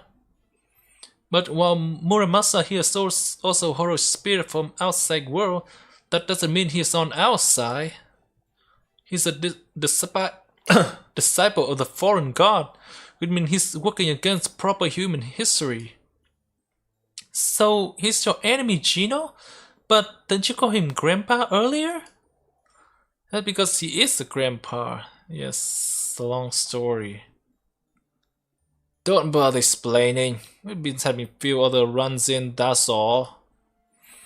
I ain't exactly mortal enemy with these people, but we ain't exactly friend either. Just keep running to each other, or better or worse. Ain't that right, Gino? If you wanna fight me, I'll fight you, but if you don't, that's fine too. I'll even brew you a cup of tea if you want. Like they said, even chance acquaintances are divine ordinance. Anyway, I gotta say, girlie, putting that stab at that outfit. That was hell of a show you put on. You really nailed that last line of yours too. Gotta say, you British... Wait! Yeah. Gotta say, you British mages are really breath of fresh air. Thank you. Gino. What's with this guy? He looks so young, but acts so old. He also got a terrible aura about him, but I don't sense any hostility from him at all. Okay, just hang on, Muramasa. This doesn't change the fact that you're a threat to us. So, for now, let me ask you this. How did you end up in that cage? I could have kept this to myself forever and die happy. But I suppose you got a right to know. Alright, I'll keep it quick. Yeah, flashback time. After you people left Olympus, the foreign god gave me a new order. Told me to infiltrate the British Lostbelt and take care of its king. She also said something about how this place was still growing when it wasn't supposed to no more. Rasputin has his hand full with something else, and we couldn't get a hold of Limbo. Well, he's dead. So I made my way here and broke into the big. Wait, no. Back then he wasn't dead back then, but yeah, he was plotting his thing in Mandala, in the Heian Kyo. Then we kill him. So I made my way here and broke into the big castle at Lostbelt Center alone. Those very night was so taken aback that I didn't have any trouble making my way to the throne room. But just when I was about to take the queen's head, someone's crazy strong flew in at me out of nowhere. The next thing I knew, I'd been knocked out clean out the throne room. Oh, this is the pit. I tried to fight her up in the air, but she swatted me down to the big hole outside the castle. She also punched a bunch of holes in my spirit core in a couple seconds it took before I fell into the hole. A normal servant would probably have die about 12 times for that. But unfortunately, the foreign god did something unnatural to my body and keep me alive. So I woke up later, still kicking. Once I got able to move about again, it took about 3 days to crawl out of the hole. I had broken my sledgehammer during the fight, so I stopped by a village with a blacksmith and spent another 3 days there fixing it. On my way home, home like outside? I got lost in some weird wood and wandered around aimlessly for another 3 days before I collapsed. Then I spent another 3 days in captivity after some unsavory fairy found me unconscious near a road. After that, they sold me to this strange city where I spent the last 5 days talking and showing off what I can do with a forge. So, there you have it. Embarrassing as it is, I still ain't done nothing out of note here. Are you kidding me? Just making it to Morgan's throne room is incredible. In the 2000-year era of the High Queen, no warrior has ever made it all the way there before. Yeah? And you're an experienced smith too. The catalog said you can make anything. Well, yeah. But you're still a bad servant. Huh, I guess we would just have to kill you here then. It isn't a servant action to date that determine whether they are good or bad, Artoria. Servants are basically mercenary. All that matters is who they currently have a contract with and what they are going to do next. Who are you? Another servant? I'm Oberon, and yes, I'm a proper human history servant who was summoned to Britain a little before you all got here. Senji Muramasa, was it? It sounds like you want to take out Queen Morgan as much as we do. How about we team up just until we defeat her? Yesterday's enemy is today's friend and all that. Besides, don't you think it would be better for us to put all our wood behind one arrow, so to speak? Good point. I doubt I'll be getting any other help out here.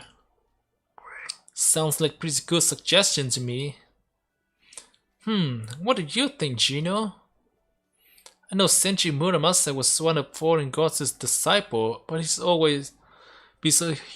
has also always been relatively reasonable. This alter ego version of him might not be the same guy that helped us out in Samosa, and he's still the same person at heart. I don't think he's the kind of guy who go back on his word. I could be thrilled to have his help, but what about you, Artoria? Huh? Want this old young guy to come with us? I would love that. Blacksmith are never bad people, you know? Putting Artoria curious blacksmith fangirling aside for a moment, Are you sure you're okay with it, Muramasa? I mean, we're not exactly friends with the foreign god. You don't think she might consider this a betrayal? You wouldn't just suddenly explode or something? What? No! What? No! What the hell did you take me for anyway?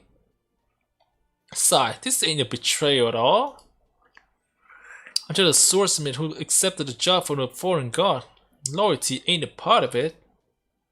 Hell, you may owe anyone a debt. It's that girl over there. You saved my bacon, so now I owe you. The child prophecy, yeah? I've heard about you. You just want me to stick around till you defeat the queen. I'm game. It doesn't even conflict with my contract with the foreign god. Yay! Muramasa joined the party! Are you all alone? Can I say something now? Thank you for bidding with the Gloucester auction house. Now then, our proprietor would like to extend her congratulations on your purchase while we take care of the financial side thing.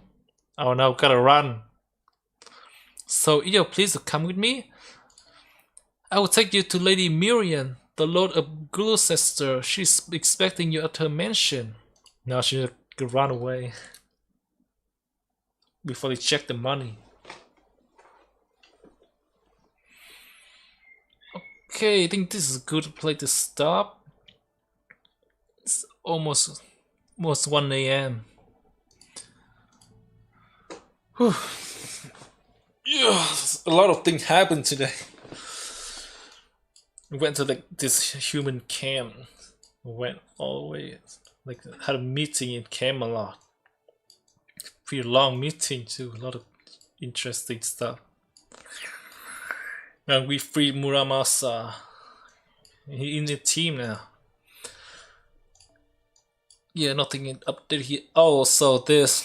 I look at the last stream. This is pronounced Ash. Confused the hell out of me. As the savior.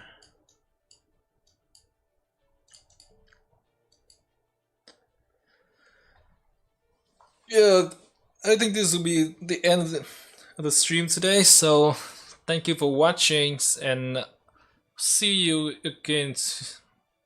Maybe tomorrow. I don't know. Yeah, I really want to read more. Yeah, put up a. You'll see how tomorrow's be. We're not too busy. There's no overtime at work. Yeah, so.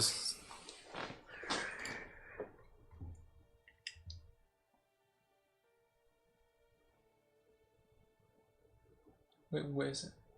Yeah, it's gonna end the stream now.